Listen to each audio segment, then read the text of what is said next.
Welcome to the Sharpe Way show. So happy to have you with me this evening, a little bit past 7 p.m. on the East Coast, and I have returned. You may rejoice. I am back from Florida, my time in the Orange State, whatever they call them down there in Florida, whatever it's called, that state down there where it seems like most New Yorkers go to die. Kind of joking, kind of not. But yes, we do head on down there. A lot of New Yorkers down there for sure. And now I have returned after election night, and there were many things I wanted to bring up, but I thought I'll try to do a show on post-election, to be honest, because I know a lot of you wanted me to give you a kind of detailed prediction what was going to happen yesterday. And I pushed back because I didn't want to, because I felt it was going to be tough, but I said, you know what, I'm going to do it. I'm going to put it out there. And I'm going to kind of talk about where I was right and where I was wrong, because I was both right and wrong. And one of the pieces I want to bring up is where I was right. I was right that I thought Trump would win, and he did. That's what I thought. But I did not think he would win by that large of a margin. And when I look at myself and I say, how did I get that part wrong? Right? Believing he would win, and my biggest reason for me thinking he would win was because of momentum. That was my biggest reason, of all the other reasons, but that was my biggest one. I thought momentum was just so good. He was rock and rolling on momentum that was going to take him to victory. I didn't think, where I got it wrong is I didn't think he'd win Michigan and Wisconsin. And I'm saying to myself, why did I get that wrong? Right? What made that? And I think it's going to sound kind of funny, but I think you'll get it as I walk down this road. I think I got that wrong because of my own libertarian biases. Okay, where? Why? Here's why. And I told you on Monday why I gave you my reasoning behind it. And this is my own libertarian biases, which was I had trouble accepting that a polling industry, a business, the market, would be so wrong for so long. I just assumed that over the course of time, an industry or business would just get better at polling. Boy, was I wrong. But I think that was my libertarian bias. I'm like, oh, no, it's the market. It's not government. It'll get better. It will improve. The polling, in my eyes, clearly I was incorrect. And I think I was blinded by my own libertarian bias. It's got to be better. So those last polls that came out did not make me think that she was going to win. I did not think that, as I told you. But I did think there'd be enough of a woman vote to where she would hold on to Michigan and Wisconsin. And that was clearly not true. So I'm not giving you an excuse. I was incorrect.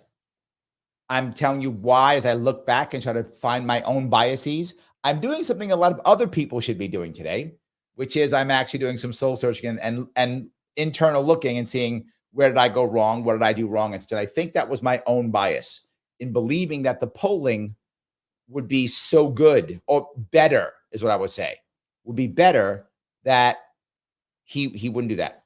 But the second piece is, Pete teased me on Monday. He said, Larry, wait a minute. How is Kennedy going to give Trump 2 or 3 percentage points and then Trump now win the popular vote? And I was like, no, he can't, because the polling says women hate Trump. So that's impossible. But Pete was right. Pete said it, and it made total sense. As I look back at that comment, I'm like, duh, how can he not win a popular vote if RFK is going to give him 3 points? Of course he would. 4 points, maybe 5 points. Of course he would. And looking back at that, Pete was correct. And I should listen to you. You're right about the debt. You were right about that too. I should listen to you. That actually didn't make sense. Okay, of course, I'm now Monday morning quarterbacking. If that makes any sense, right? I am. I'm Monday morning quarterbacking on that. But yeah, that part, I should have listened. I should have listened to Pete on that one. I think he was right. It made sense what he was saying. And I still think it happened. I mean, without question, I think RFK Jr. gave Trump at least 3 points, if not more, at least 3. And it's obvious. And the reason why it's obvious is even without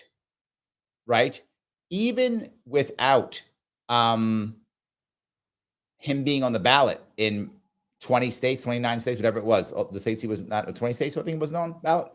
I mean, even with that, he still got almost 1 million votes.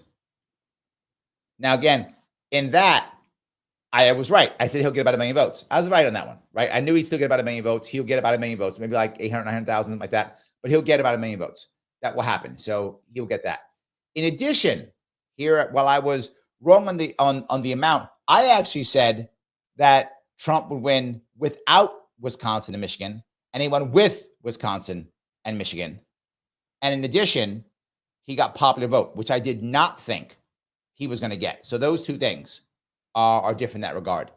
But in addition to that, the biggest piece was women and men. The gap was nowhere near as they thought it was. And I think the pollsters, not to give them a pass, they should have figured this out. This is the pollsters' fault. They should have had an answer for this, and they didn't. Shame on them for that. Shame on me for believing them, and shame on them for not fixing it. They couldn't understand that the change in the electorate wasn't based upon an individual demographic. The change was in almost everything. And they couldn't get that, right? He couldn't get that. It was almost like they just said, well, it has to be with like young black men, or it has to be with older white women or something. No, it was across the board.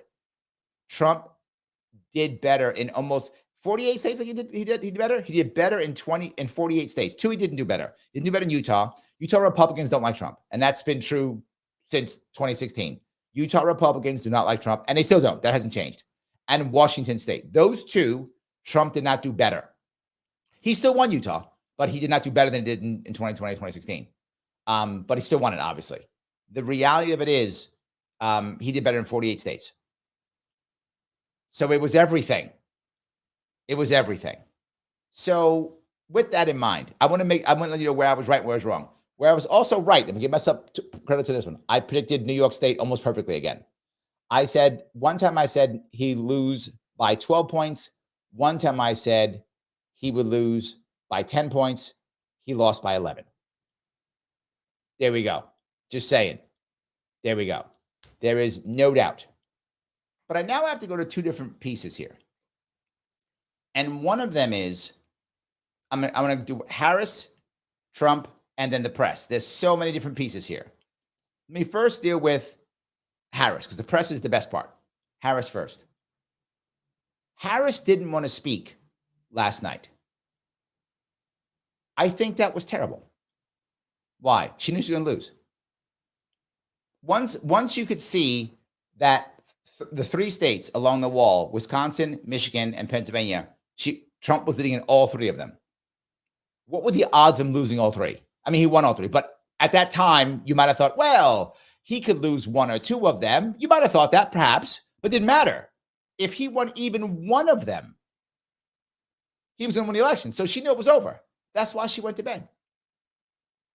You got all your people sitting out there waiting for you, literally waiting for you, in trouble, feeling bad, feeling terrible, and you go to bed. Shame on you. Shame on you. And for anyone to go, well, Larry, it's tough. I got my ass kicked and I had to give a concession speech too. And I gave mine that night. Now, not to a huge population like that, only to New York State, but I had to do it too. And I did it, and I did it also. And it sucks, and it hurts, and it's terrible. But you do it. You don't leave your people there till the next day. You accept you've lost. You tell your people that. You try to give them something positive, and you move on. That's what you must do. And she didn't do that. Shame on her. That means 1 of 2 things. 1, she couldn't handle it. Good you didn't win then. You goddamn loser. You couldn't handle a defeat. No, embarrassing if that's true. Or 2, you were so living up your own derriere that you didn't prepare a loss speech. And if you didn't, you weren't even able to say what you felt without it being written for you, scripted. Either way, embarrassment. She proved to me in her concession what a bad candidate and what a bad person she actually is. And that may sound hard. It may sound like I'm kicking her when she's down. So what? They kicked the shit out of me when I was down. I don't care. And she's a big woman. She's playing the big boys. She's with the big boys. She's playing with them all. Let her play with them. That showed me that I was exactly right on what a bad candidate and what a bad person she was. Hillary Clinton, at least at that night, committed a consensus piece and called Trump. Hillary Clinton, to be forward, I'm clearly not a Hillary Clinton fan. Obviously not. However, Hillary Clinton is far stronger and far of a better person as a human being with her own better than Harris. I never thought I'd tell anyone's better candidate than worse candidate Hillary Clinton. But Hillary Clinton's a better person, a better candidate. At least she would say, okay, I lost. Make the call. Say it at night. Do her thing. She did it. Even though she lost it. And I know she thought she was going to win, but she stood up and did it. Hillary Clinton's got more fortitude than her. More fortitude. Roy says, oh, good point, Roy. He's Clinton was more battle tested. Yes, true. But again, Hillary Clinton, something else Hillary Clinton does better, right? Hillary Clinton, she projects strength. You may not like her, and other people don't like. I know she's not popular. I get it. I'm not talking about popularity. Hillary Clinton actually projects far more strength than Harris does. It's not even close. Hillary Clinton can project strength. She's good at it. She does it well. Not Harris. You can tell. So that's an issue that I wanted to bring up. Her doing that was terrible. For that reason, it's embarrassment. That we almost elected her. She would have been she's bad. Again, not that Trump's some freaking great guy of character. I'm not saying that either. I'm not. I'm talking specifically about Harris in this case, right? It's clear that's true. The next piece I want to bring up is her concession speech. She said, now we have to help and whatever. Okay. Maybe I'm going to be a jerk here, but I don't care. She literally said Trump was, I'm on YouTube, so I'm going to say the F word, meaning people who want to take over like Italy and Germany in the 30s, right? That he was the F word. And literally that he was the Austrian dictator who took over Germany with the funny mustache. They said he's that guy. More than once. Her people said it. She said it. One ass, she doubled down. Now she's like, we have to help him transition. If he's the H-man, you want to help him transition? So if H-man was running and he wins and he says, great, okay, I'm the H-man taking over America. And you go, okay, let me help you. I guess I'm going to help you build the camps and get out the trains. I'm going to do that. Let's make sure the trains run on time to get everybody into the camps. What? So where are you lying? Were you lying when you said all those bad words? Or are you lying now you're not going to help them? Or are you actually also an F person and you're happy with the H-man taking over? Is that what you're saying? Yeah, they were lying. Now I want to be clear on both sides. To be clear on this. Harris is not a Marxist, was never a Marxist. It's not a thing. She wasn't. That's stories they told you. She actually has no center. She has no center. She is whatever it would take to win. That's who Harris is. She's not a Marxist. They made that up. That's not true. That's shit people say, not true. At the same time, Trump's not an F word. Neither of those things are true. There's not going to be any camps. That's not going to happen. Like Oprah goes, we'll never vote again. They have embarrassed themselves. There's going to be election next year in cities all across the country. There'll be elections in 2026 and again in 2028. Of course, that's going to happen. I told you that on Monday. I told you that last week. None of that is true. Neither one of those lies about each other is true. They said that to scare you, but then they want to help you get together. If I honestly thought that Trump was the H-man, I'm not helping him do anything. I hope you wouldn't either. If you honestly thought that, I hope you wouldn't do that. If you honestly thought that, here's the reality. You don't think that. Well, they don't think that. I don't know if you do, but she doesn't think that. Of course not. That was stuff she said. She said it was fine. White Lotus says her father wasn't Marxist. Maybe, but she's not. She's not. Maybe she. I don't care. She's not. That's fine. She's not. There's no doubt that she's not. So, in any case, I wanted to bring that piece up too. I then want to grab to another piece if I could. And this is the way the press is responding. Well, no, let me go back to Trump. Trump's response. Trump's response was not, to be clear, Trump's response was not, now I've won, I'm going to punish you all, get the camps, let's load them up on the trains, here we go. That was not what his response was. His response was, look at all the people I brought on board. His response was actually pretty tempered. I was surprised in his response. His response was not, vengeance is mine, which it could have been. And you might go, I know if you support Trump, you're probably wishing he was a bit more aggressive. If you don't support Trump, you probably were surprised, I would assume. But there's something else when you think about. If you were against Trump in general, I want you to think about something. He was called the F word. He was called the H-man more than once. He was on trial. All those things that were done against him, attacked by the media, attacked by everything. And he has a mandate now. Let me say it again. He has a mandate.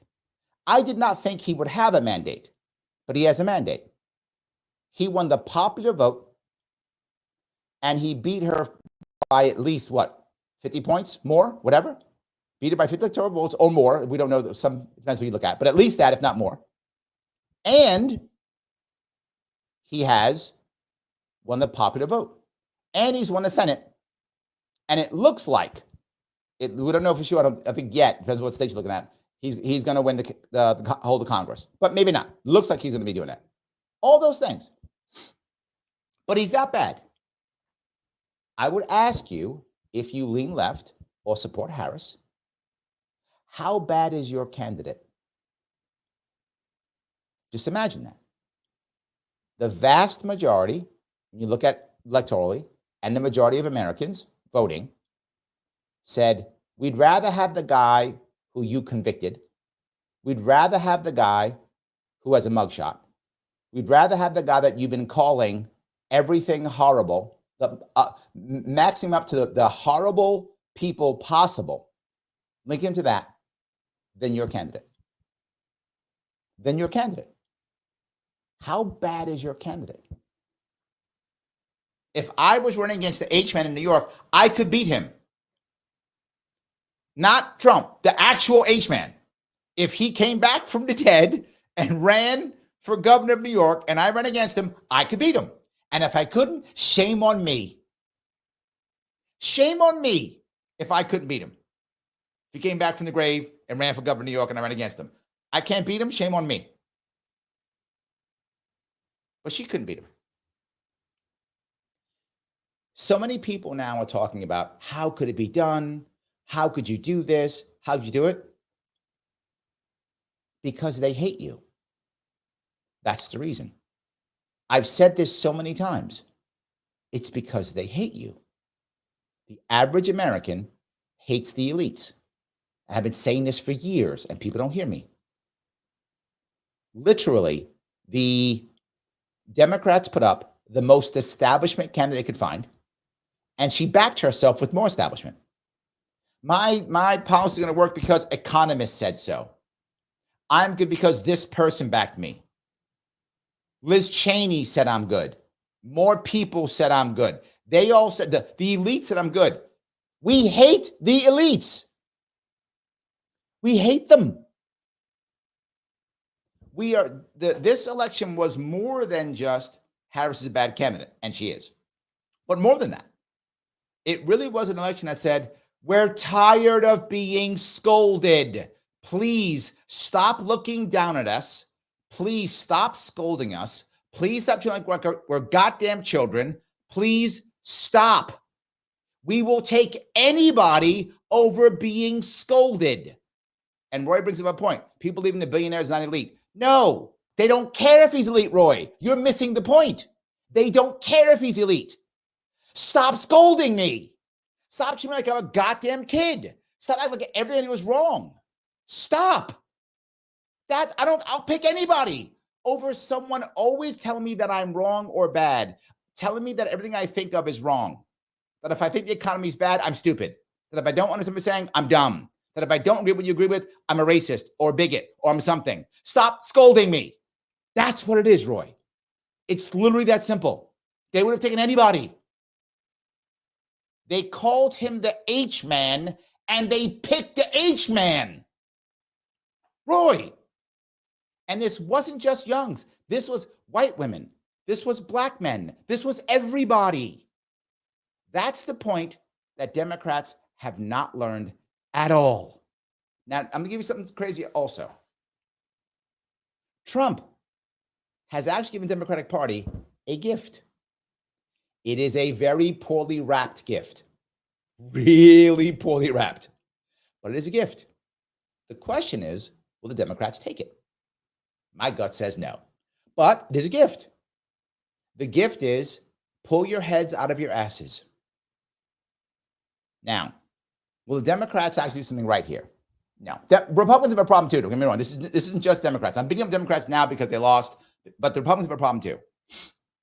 I'll cover both of them if I can. Piece number one. The Republicans have a problem. And here's their problem. They now have a party that is filled with working class voters. To Roy's point, and he's right on this, the Republican Party is not the party of the working class. It is not. Its policies aren't. It's not. So what do? You're not the party of the working class, but you've got voter base filled with working class people. How do you handle that? The Republican elite is not about working class at all. They're not. But you got a bunch of working class voters now sitting here in your base. What do you do now? Not just that, because the Democratic Party has been so monolithic and so dictatorial and so off-putting and so dismissive that the Republican Party has become the party of everybody not Democrat. I'm not joking. That's what the Republican Party is now. It's everybody not Democrat. Remember something. RFK Jr., former Democrat. Elon Musk, former Democrat. Joe Rogan, former Democrat. Tulsi Gabbard, former Democrat. They were all dismissed by a monolithic authoritarian Democratic Party. And they said, well, where am I going? I guess I'm Republican now. These guys all used to back Bernie. Every one of them used to back Bernie. Democratic Party screwed Bernie over, then dismissed all of them. And then, I guess I'm Republican now. They all left. That's how bad the Democratic Party is and has learned nothing so far. So Trump has given them a gift. Guys, put your head on your ass. Now, will they do it? They have in the past. They have. Generally speaking, when a Republican Party takes charge like this, it's usually about 12 years of Republican rule, give or take. Now, Trump's already had 4, so maybe it'll be 8 for him of influence. Give or take. That's, you can see that with Reagan, with Bush, and now you can see that probably with Trump, probably 8 years. I'm going to guess. I don't think it'll be 12 because it's only been for 4. So I'm going to guess it'll be 8 years of influence. And then what happens? Democrats screw around, screw up, and then here comes a Clinton or an Obama to save the Democrats, to show them how to win again. That's happened before. It will probably happen again. But for you people on the left, and I don't mean Democrats, I mean people on the left listening, you're in trouble. You are. Because what Democrats are going to take from this is not the right thing. What they're going to take from this is, oh, we're too woke. That's what they're going to take from it. They'll take that. They'll first complain about how misogynistic and how America hates women, which is utter garbage. Women voted for Trump too. The gender gap was not 30 or 40 points that they said. It was more like 10 or 20. The gender gap was not massive. It wasn't that huge. I thought it would be, and I was wrong. I followed the polls. I was incorrect. But now you look at it, it was not that big. It was still big, but it wasn't huge. A lot of women voted for Trump. It's true. And so like 75% of black men voted for Harris. So most black men voted for Harris. So it wasn't that huge. It wasn't that huge at all. So it's not that. They're going to say it is, but it's not. You have the horrible racists and bigots like Joy Reid on MSNBC. That woman's a horrible human being. Oh, she's a terrible person. Just horrible human being. She'll sit there and lie about that and call everybody racist and blame white women or whatever she's going to do. Of course she will. She'll do that because that's who she is. All she can do is blame. She take responsibility for nothing and just blame everybody. So she'll just say that. Anyway, not true. So it wasn't that. So Democrats should learn. Wait a minute. What we also lost was the far left. Maybe we should actually care about left. And I don't mean left like social issues, gay and trans stuff. I don't mean that. There were lots of gay and trans people who voted Republican this year. I don't know if you know that's true. It's economically that many of the left people say, economically, join us. By the war, join us. On warfare, join us. Democrats don't. Will they learn a lesson? No. They will bring on a Clinton or an Obama in about 8 years, whatever that time frame is. And they will do what Obama and Clinton did. Bring back the neocons. Yes. Both Obama was neocon and so was Clinton. Clinton was brought neocons into the Democratic Party. They will do that. So if you lean left, I'm sorry. Two groups of people were screwed in this election. Two groups. Independents and the actual leftists. Totally screwed. Totally screwed. Now, some of the far right was too, by the way. Some of the far right was. Because of the abortion issues that did not come to pass at all and were not very good for most states. Most states did not ban abortion. So I think a couple did or were against or did some horrible stuff, but not many did. So they got a little bit beat up. Far left was ignored. Independents ignored. The outcome for the independents this year was the worst it's been in decades. In decades. Worst it's been in decades. Yes. When Bobby Kennedy Jr. became basically a Republican, he's not a Republican, but when he joined that line, when he did that, so many independents went there with him. And he jumped into the Republican Party. Again, the Republican Party has become the party of not Democrats. To include now independents on top of it. They all went there. They all flew over there and made that happen. And the total amount is what? 1.5%, something like that? Less than 2% is all of the independents combined. Yes. So here's what I was right on, by the way. I was right on, with the exception of the Harris one. I was wrong on that. I thought Harris was number one and Trump number two. But underneath that was correct. Chase came in fifth, which is where I thought he would come in. And there's a back and forth between third and fourth, between Chase and I'm sorry, not between Chase, between Harris and RFK Jr. RFK Jr. not running still pulled almost 1 million votes. So what does that mean in the long run? I'll give you the next piece I want to bring up. There's so many things I want to talk about. So I'll get to your comments in a second. The thing I want to bring up too is RFK Jr. He's the reason why Trump did so well. You say, whatever Trump did, nope. No. That is cope if you're a Republican. Now, might he have still won? Maybe. I'm not saying he wouldn't have won. He might have still won. But he did so well because of RFK Jr. RFK Jr. got him at least 3 million votes. At least. Because he got a million on his own and he's not running. At least 3 million votes came from RFK and his people. At least 3 million. So 3 million votes came from RFK Jr. That's what creates the mandate. And how many of those states would he have not won or won? Who knows? Right? Maybe he wouldn't have won Michigan. Who knows? Or what I'm making it up. Maybe one state might not have won without RFK Jr. So RFK Jr. definitely made this the over the top mandate is because of RFK Jr.'s. His people, there's no doubt. That's absolutely true. And you might go, no, he was the best. Nope, that's Republican cope. Now, again, he might have still won. I'm not saying he would have won. Now, here's the worst part of it all. Was Trump inevitable? No, he was not inevitable. He could have been beaten. I'm not saying he was going to be beaten, but he could have been. With only one thing. There was one thing required that had a chance of beating Trump. And it's going to sound crazy. Actual democracy. All the Democrats had to do was run an actual primary. That's it. Run a primary. Why? If they had run an actual primary, the authoritarianism in the Democratic Party is destroying itself. It's eating itself alive. I'm hoping for the Democrats' sake, they'll figure this out and stop because they are destroying themselves. Imagine if they just run a regular primary, like regular. RFK Jr. would have never become independent. He would have run the primary. So would have others. They should run the primary. If RFK Jr. would have won the primary, he could have beaten Trump. That would have been he could have beaten Trump. That's someone who could have beaten Trump. If he had lost the primary, he just would have stayed Democrat. He had tried to run a primary, lost. He couldn't become independent because of sole loser laws. So he wouldn't have been independent. He just would have run in the primary, lost. He's out of the way now. Oh, Trump can't get him. He's out of the way. He's a Democrat. Yeah. Marianne Williamson would have ran in the primary. And all those left people who like her for anti-war stances would have felt hurt in the Democratic Party. Yeah. All that money that went to Jill Stein wouldn't have gone to Jill Stein. It would have stayed in the Democratic Party. Yeah. And if Harris had run in it, say Biden didn't want to run, whatever, or we would have seen how bad Biden is. Biden probably would have dropped out in the primary because we'd been so terrible. And if Harris would have run the primary, she would have had to go through that gauntlet. And she either would have got her ass kicked, in which case you don't get the bad candidate that Harris is, or she would have had to become a better candidate. One or the other would have happened. She'd have dropped out. But I'm just saying, in theory, she could have become a better candidate through that process, or drop out because she gets her butt kicked. So you get a better Democratic candidate who would have had a chance at beating Donald Trump. Donald Trump was inevitable only for one reason, because Biden wouldn't drop out. Biden's pride made Trump inevitable.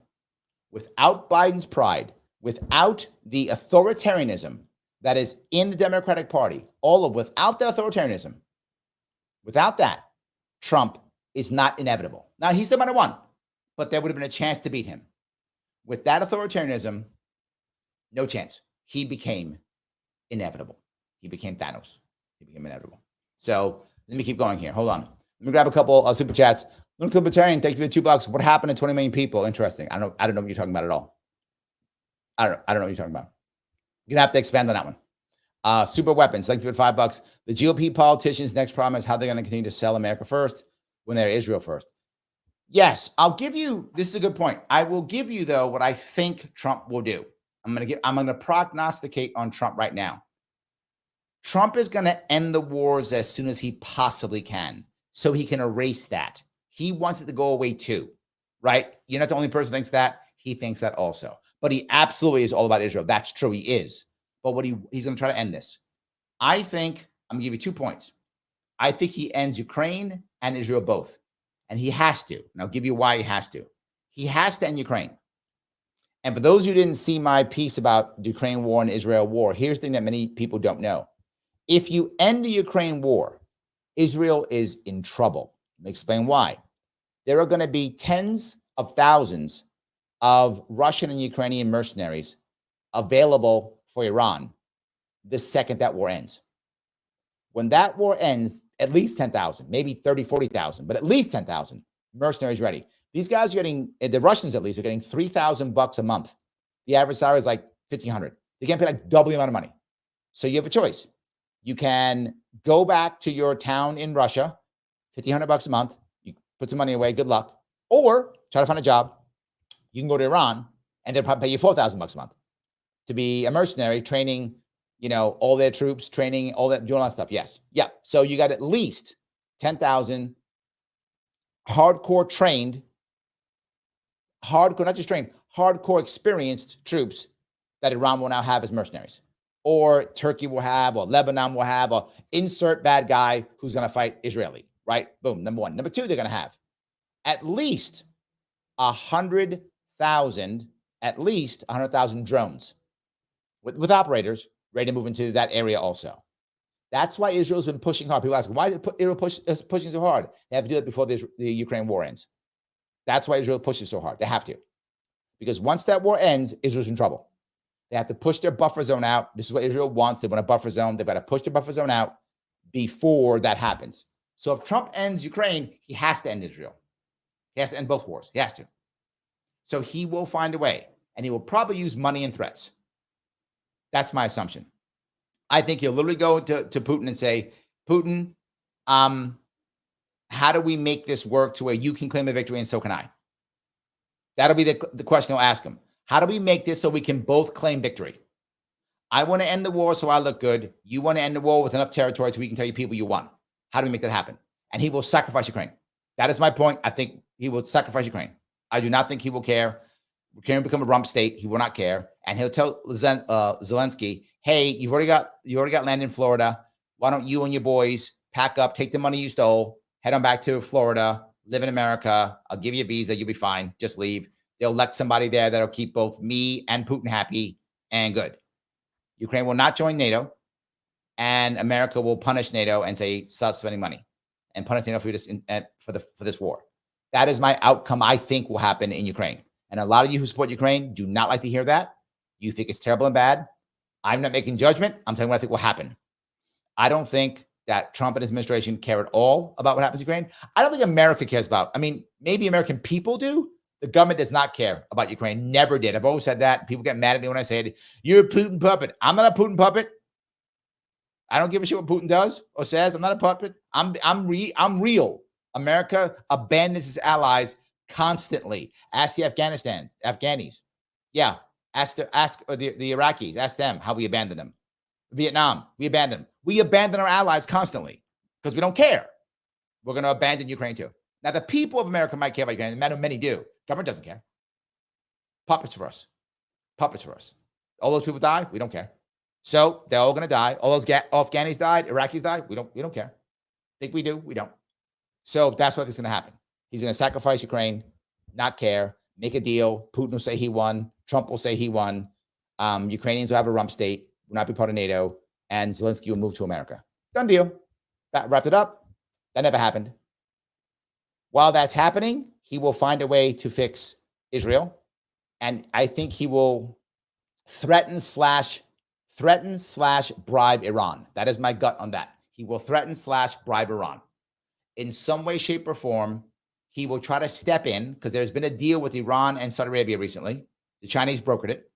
I think he will try to step in and renegotiate the deal somehow, threatening the Iranians that I'll give you no money, but if you stop this, I'll give you some money. So things will get really bad for you if you keep going, or they can get really good for you if you stop. I think he'll do that. Then do the same with the Israelis. He'll say, okay, you got what you got, stop. We'll make some kind of DMZ zone. That's fine. I'll get the Iranians to stop. Just stop. Just stop. That's what I think he'll do. And he'll throw some money at Gaza or something and act like he cares. He doesn't care about Gaza either, but he'll act like he cares about Gaza. So he can pretend like he cares. He'll throw some money at Gaza. Israel will still have crappy borders, as I said. Israel's not going to be fixed with this. They have crappy borders. They have a little bit of buffer zone, but crappy borders. As no one seems to want to fix Israel's borders. So they're not gonna. And the Gazans are still screwed. So he's just going to stop the fighting. It'll happen again in 8 years, 10 years, whatever. There'll be the same thing happen again in whatever, 10, 20 years, whatever the number is. Israel's still going to be screwed. So will Gaza. But Trump won't be president anymore, so he won't care. Wow, that sounds horrible, doesn't it? I'm sorry. But that's what is going to happen, super weapons. I hope I answered your question. So Duke of Hex, thank you for $10. He says, do you think now the Republicans have the House and Senate that Trump will make good on his promises, or will it be a repeat of 2016, the all's forgiven, no swamp trading? No, I do think Trump will try to drain the swamp. I do think he will try. I think he'll be better at what he was, but there's only so much any one of them can do. And I don't think he's prepared to lose all of his political capital on just that. I don't think so. No. My hope is he will actually use his now Senate to actually appoint and confirm a bunch of people who will within their own areas drain. That makes any sense, right? So hopefully he puts Bobby Kennedy Jr. in. He puts people in there who will actually begin to drain. I think he's going to spend most of his time doing other things. I think he can drain a swamp. There's just too much shit to do. That's just my view. I think he'll put people in and they'll try. I think it will get, when it comes to swampiness, it will get better. But to the question asked me the other day, will Elon, end $2 trillion like he says? Look, I hope so. I'm not, I want it to happen. I don't see it. He might, maybe $1 trillion. I'll take it, right? I'll take whatever he can do. I do. I'll take whatever he can do. So yes. All righty. Lunatic says 2020, 81 million voters for Biden. Oh, the voters. Yes. No. I don't think as many people were motivated to vote to be forward, and it's not all counted yet. So you got to add up all the votes aren't all counted yet. So there'll be some more to pop in. So yeah, there'll be some more to pop in. And some people didn't want to vote. It's true. I mean, that's what Frank Luntz said. Frank Luntz said so many people were so disenchanted that the undecided weren't the undecided on who they're going to vote for. The undecided were who will even bother voting. So Frank Luntz brought that up 2 weeks ago. So I think that's the answer. Thank you for that, Lunatic. By the way, guys, if you do want to, you can always help out by liking. Click the button known as like. I ask you that all the time. Why? It's the way I get around the Mr. Rhythm, Al Gore rhythm, how I get around it. So please check that out if you would. If you're watching on Twitter or Facebook, please share it. It does matter. If you have not subscribed yet on YouTube, or if you don't follow me on Facebook or Twitter, why not? It's free. Just do it. If you want to super chat me, as you see, they go right to the front. I grab them as soon as I can. I will start grabbing members right now. If you want to become a member, click the join button on Larry Sharpe or on Sharpe Way, either one. That's $49 per month. I'd spend more time doing this and less time doing other things because I have a job during the day. So I can spend more time doing this and less time doing other things. So click join. I like it very much. It helps tremendously. And I will have some membership only stuff coming up here in about a week or two. I will let you know when that's going to happen. So we have that also. So whatever you can do to help out, I do appreciate it tremendously. All right, let me grab some more comments here. There's so much more I still want to go on to. Let me grab some comments, then I'll keep going. Comments first, then I have like 45 things I still want to say. This show. By the way, some of you have been asking for Mike Voss to come back on. And Mike Voss actually pitched this better than I did. Mike Voss, I want to give the man credit. I give him a lot of shit, I do. But I do want to say it. He pitched this much better than I did. He's going to be on tomorrow at 7. So he'll be my guest tomorrow at 7. I'm still talking about how he thought, why he thought, all those things. So he'll be on tomorrow at 7 to tell you his side of why he picked it. He was much closer than I was. So maybe he has some magic he can tell us. And maybe not. Maybe it'll just be fun. So yes, there we go. All righty. Let me see if I can do this again. Phil says 3 months is short. Do you think she was set up for this failure? I don't. I think it was a mistake. I think it was an error, Phil. I don't think it was set up. I think it was an error. I'm going to give you so much. Here's what I think this is a little bit of conspiracy here. Here's what I think the actual answer was. I think the Democratic Party wanted to be sure that they were the first party that had a woman and a woman of Indian descent as president. They had first black president, and have this. They're going to be the president of diversity and party diversity, and Republicans are going to be racist and bigoted and they're all terrible. I believe they thought that. The elites did believe that. They then thought, well, we'll have Biden beat Trump. Then we'll have Biden beat Trump again. And then 2 years in, Biden will retire or whatever, get sick. And then we'll have Harris jump in. She'll jump in with 2 years left. Why 2 years? Because the Constitution says you can only be president for 10 years. That's constitutional, right? So 2 years under Biden, and then 2 4-year terms. You can run twice and win twice, right? So 2 years. Why? She would then have 2 years as an incumbent. 2 years as an incumbent, they thought Harris could win that. You know, she's a bad candidate, but 2 years incumbency, that becomes a winnable race. That was their goal. But sadly, Uncle Joe fell apart way too fast.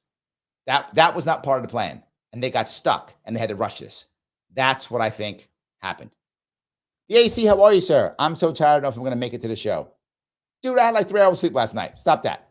Come on now. There we go. Blue Black Boss says it's finally over. Did not expect Trump to win the way he did. Nor that I suspect Harris will concede so easily. Good sportsmanship from Harris in the end. I can respect that. Blue Black Boss, thank you for being a member. Agreed. I'm glad she did that. But the problem is it's inconsistent. When I'm clear, I agree with you. I'm glad she said, I'm done. Inconsistent saying he's the H-man, so let's help him take power. Again, if I honestly was running against the H-man and somehow I lose, shame on me for losing against the H-man. But if I lose against the H-man, I'm not helping him build the camps and get the trains. I'm not doing that. There's no way. I'm getting people to stop that. I'm trying to convince the train workers to stop putting the people on the trains.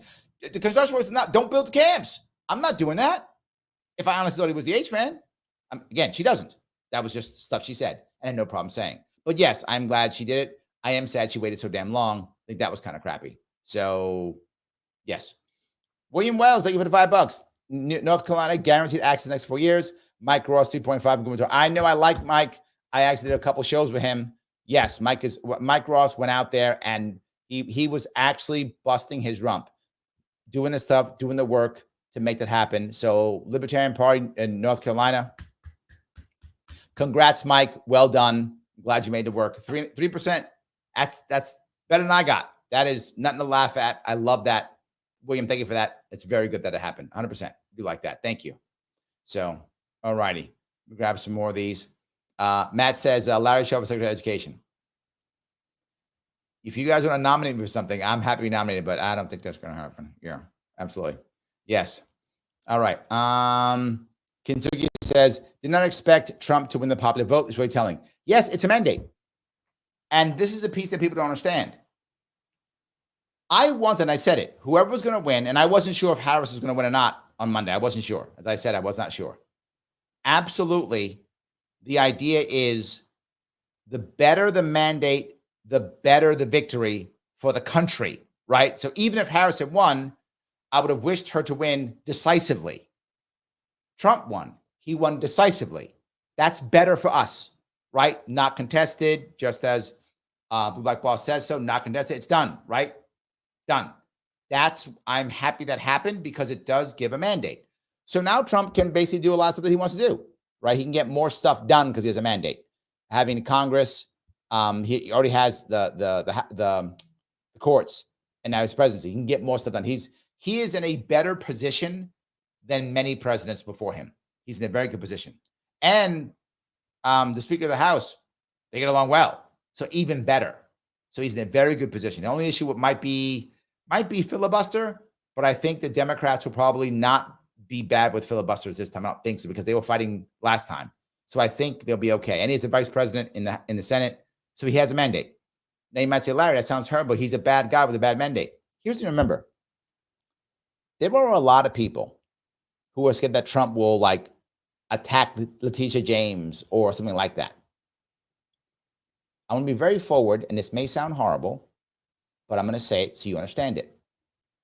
The country is so angry at elites that they wouldn't be mad if he did it. That's the part a lot of people don't understand. But he's going to go after the three-letter agencies. America's like, good, do it, yes. He might put the AG in jail. Good, do it. America is saying that. That is how bad it's gotten. People don't understand. Democrats don't understand, but he'll attack the institutions. Yes, that's America's begging him to do that because we can't break them. We can't break the institutions. It's impossible. Roy says, if the Department of Education survives, don't you understand, Roy? A lot of Americans don't want it to. They look at the education their kids are getting. It's garbage.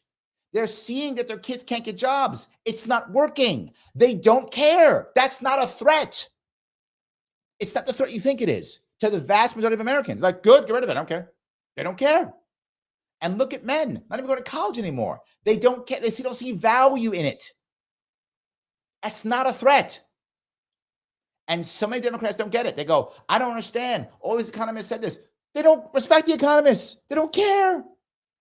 And all these people who are popular and icons, Americans don't care anymore. They don't care. If this is the sad part, if he started going after Lisa James and want to put her in jail, most people would be like, okay, go, do it. Yeah. They'd be on a jury and they'd put her in jail. Wouldn't care. And that's bad. I'm agreeing with you, Roy, that it's bad. We should not believe that. This is a bad thing for America. We should not think our institutions suck. Get rid of them all. That's a terrible thing for us. It shows that we're in big trouble. Still true. And I'll give you one piece, Roy, that you might like. There are a lot of disadvantages to Trump winning, but there's advantages to Trump winning too. The advantage of him winning is we've pushed back violence. We've pushed back violence.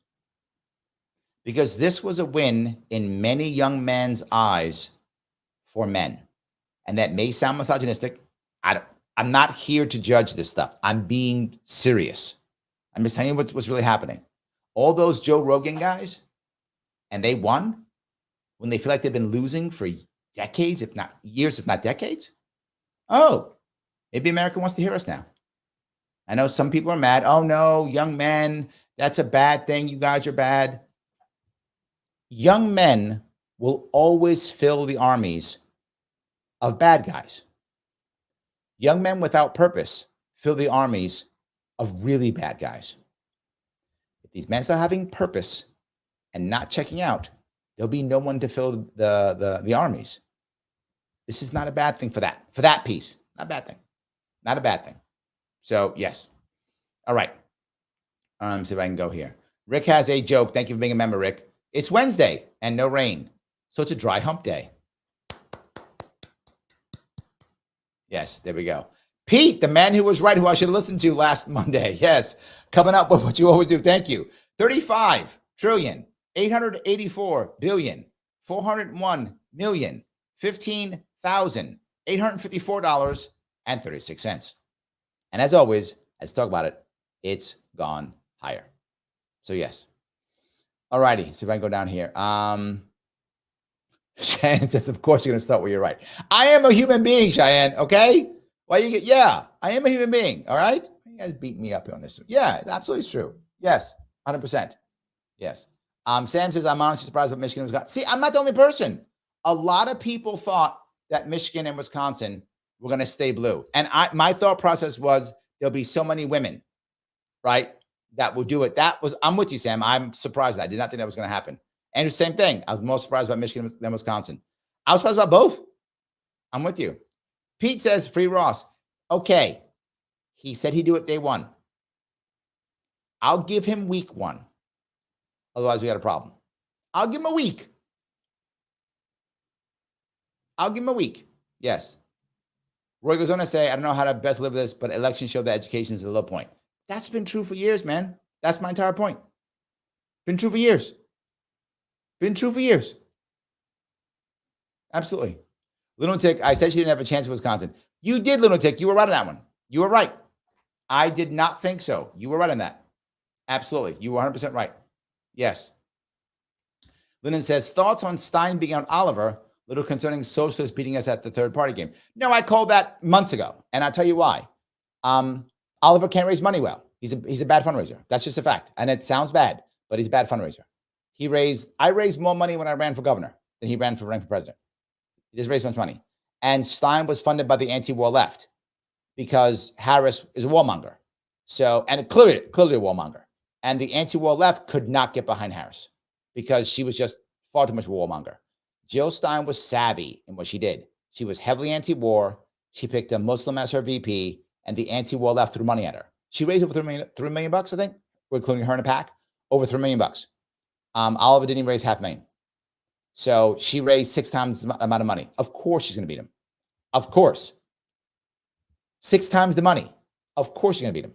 It's not even funny. Of course she would. So yeah, I'm not surprised at all. And the cash was just too big of a deal. Yeah, that's the reason why. That's my thoughts on it. And it's obvious in my view, just obvious. So, all righty. Let me keep going down that road if I could. That Liberty lady says, did Kennedy get the 5%? No, he did not. No, he did not get 5%. I think he got 0.5%. Not mistaken. Getting 5% when you're only on 30 ballots and you're telling the world to not vote for you. So no. So yeah, absolutely.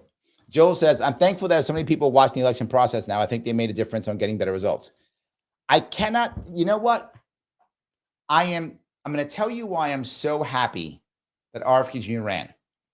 Even though he did what he did hurt independent parties. However, I'm so happy he ran. Why? Because what you just said, Joel. I have been able to speak about ballot access more this year, more about contingent election, more about the screwed up states and how things work in independent parties this year than I think every libertarian candidate in the past 50 years combined. Yes, and it's because of Kennedy. You're right.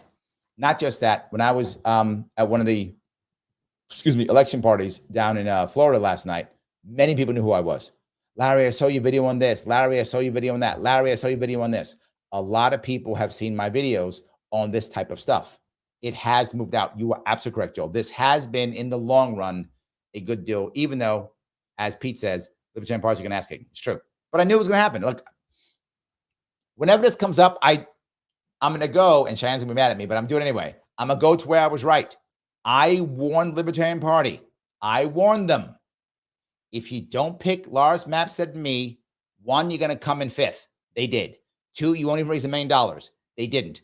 3, the Fighting Libertarian Party will be legendary. It was.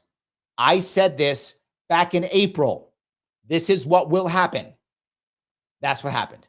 I'm not shocked at all. I called it back then. That's why I was like, okay, good luck, guys. You want to virtue signal and play your freaking culture war games? Good luck. Whatever. So yes. Altaro says, who do I vote for? I'm going to tell you. I came back home. I am in New York State. I only had 2 people on my ballot. I had Harris and Trump, so I had to write in. I wrote in Chase Oliver. I'm a libertarian at heart, so I still voted for Chase Oliver. I did. I was trying to get him to get whatever I could. Of his 500,000 votes, whatever he got, I'm one of them. So yes, I came back home. Still where I am.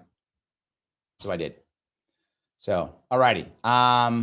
Mike says, "Hey Larry, I'm live, but wanted to say I look forward to your take on results." Yes, and Mike again. He'll be on tomorrow. He'll be back tomorrow. We'll be talking about him tomorrow. Absolutely. Yes.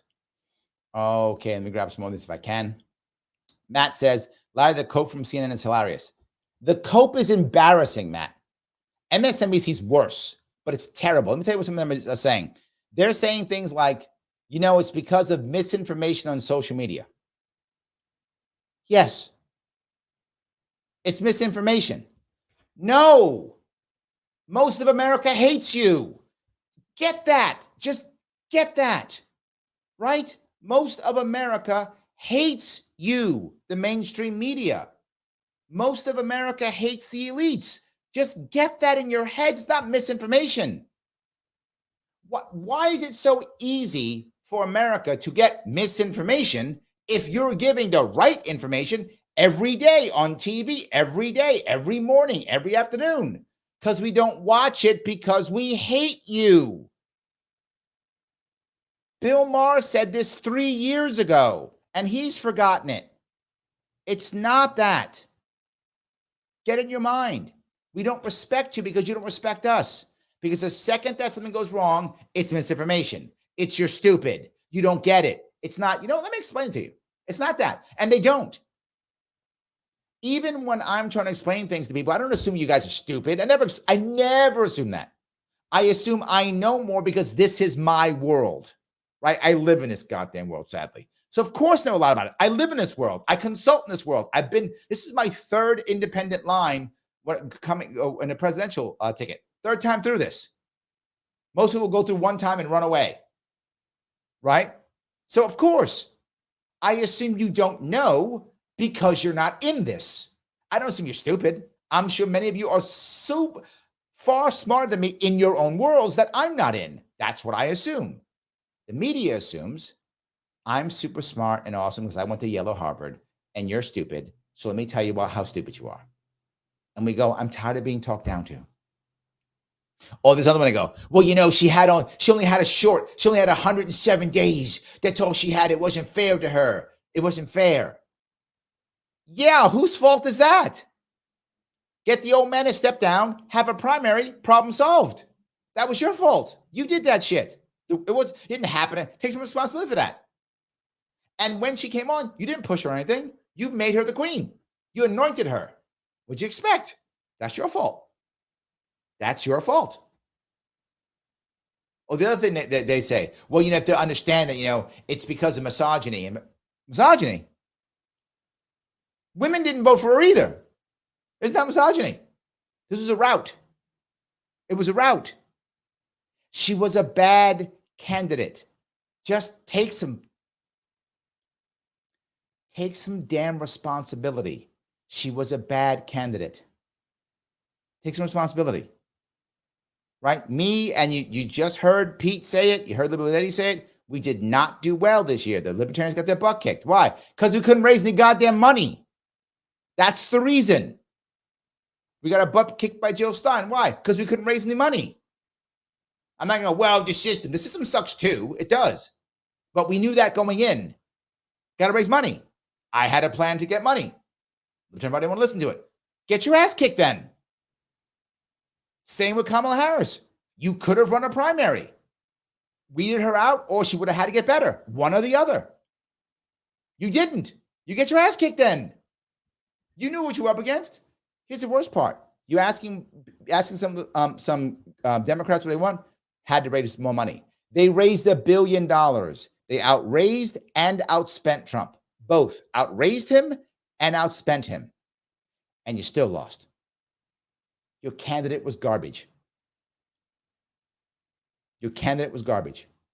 There's no difference in the Republicans would have got Mitt Romney against Obama in 2012. What were they thinking? Mitt Romney, Mr. Establishment, against Obama, who at that point, people still thought he was kind of a rebel-ish. But they wanted a rebel, and all they had was Mitt Romney or him. Well, we'll take this guy. That's how that worked. Like I got Trump or I got misestablishment. I got Hillary Clinton 2.0. What do you expect? What do you expect? So, Angry Capitalist, thank you for the $5, my friend. Let's try and get the LPs into appointed positions and then cement a foothold. Larry's correct. We hate the media, academia, and elites. I voted Oliver. Yes. Yes. And the establishment Democrats. Now, the further left Democrats, or more the leftists, they get this too because they also hate elites.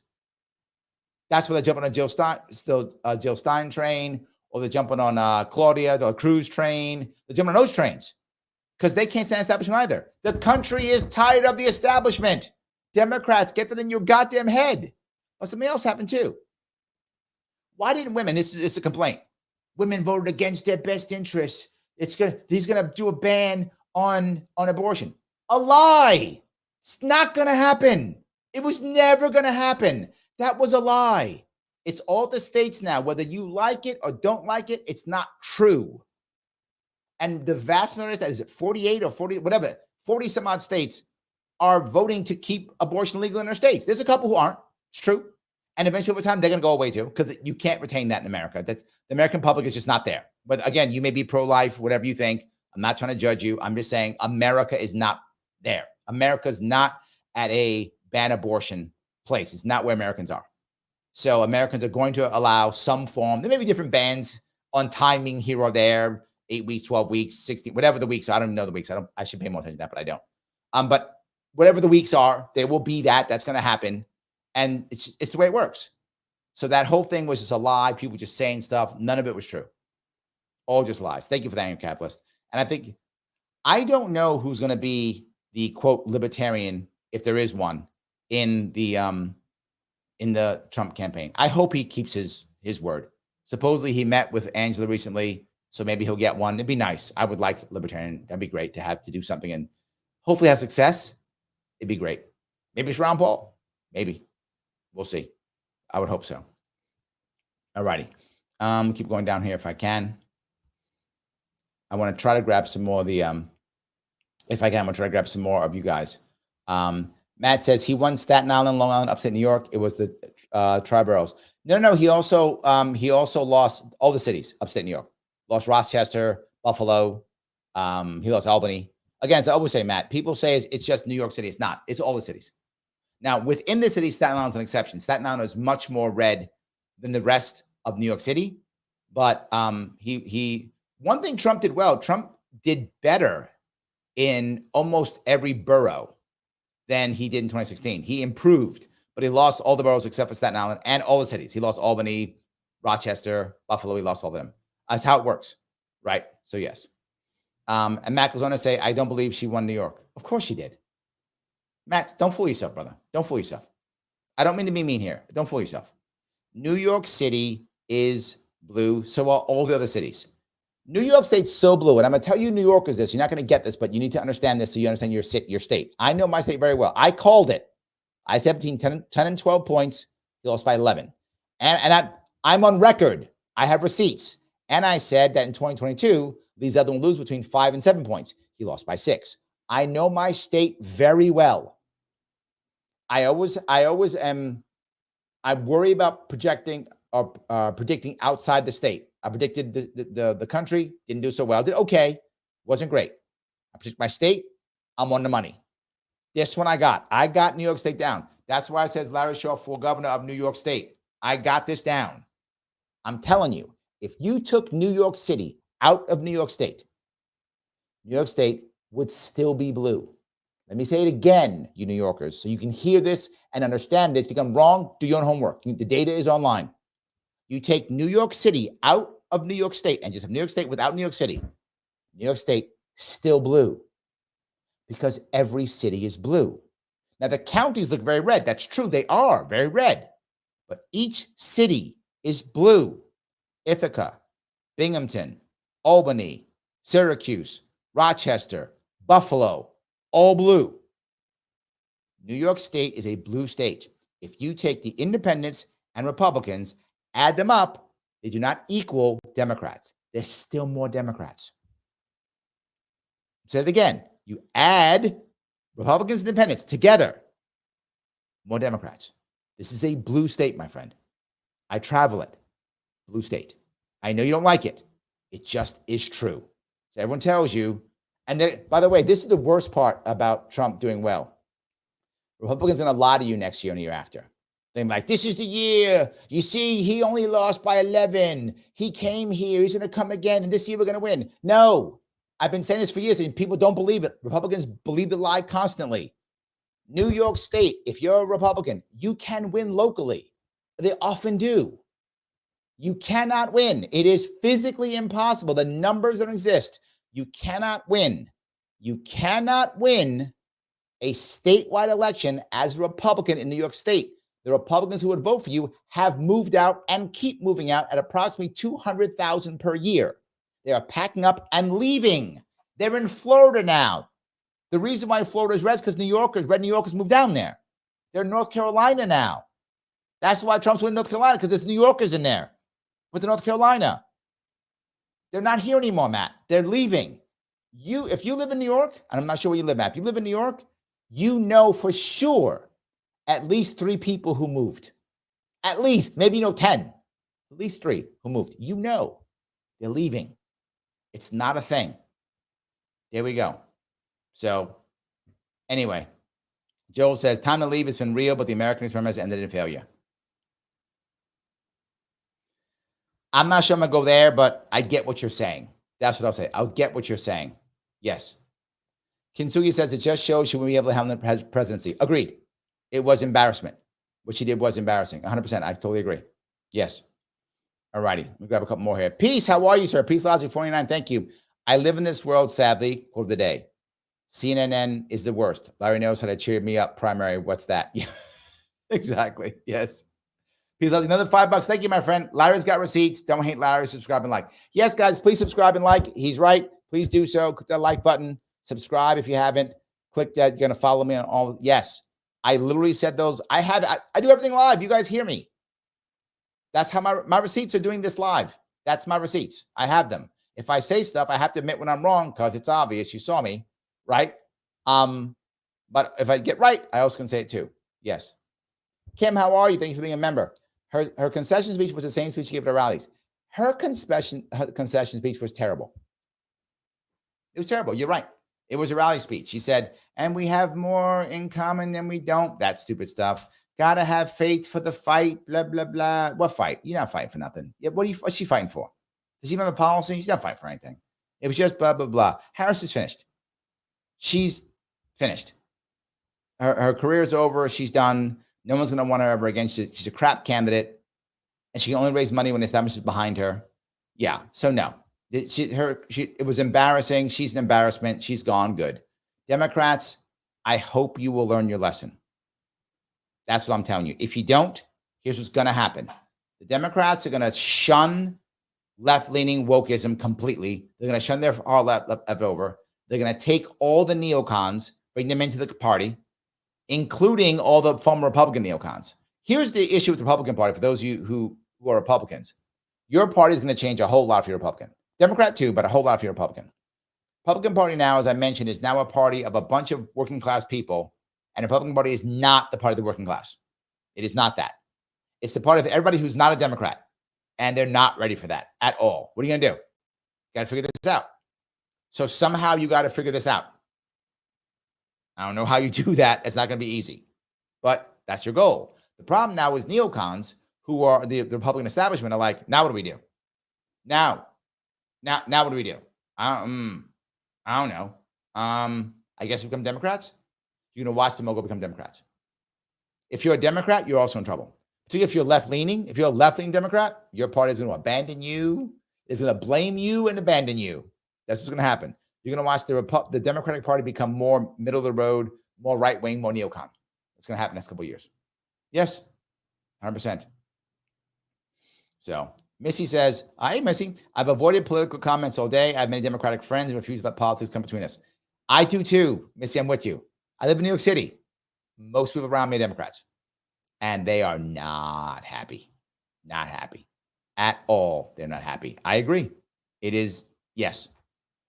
Absolutely. Lyndon says, terrible, but so many are delusional they can't comprehend. Yes, they can't. I had a couple people I was talking to last night who were like, but is this the end? Is this like they thought it's the end? Like they honestly believed like it's the end. Like he won. So now let's all just jump off a bridge. Like they were like, is this the end? If you're watching some of the people online, like the TikTokers and the Instagrammers, oh my God, they think that the world's going to end.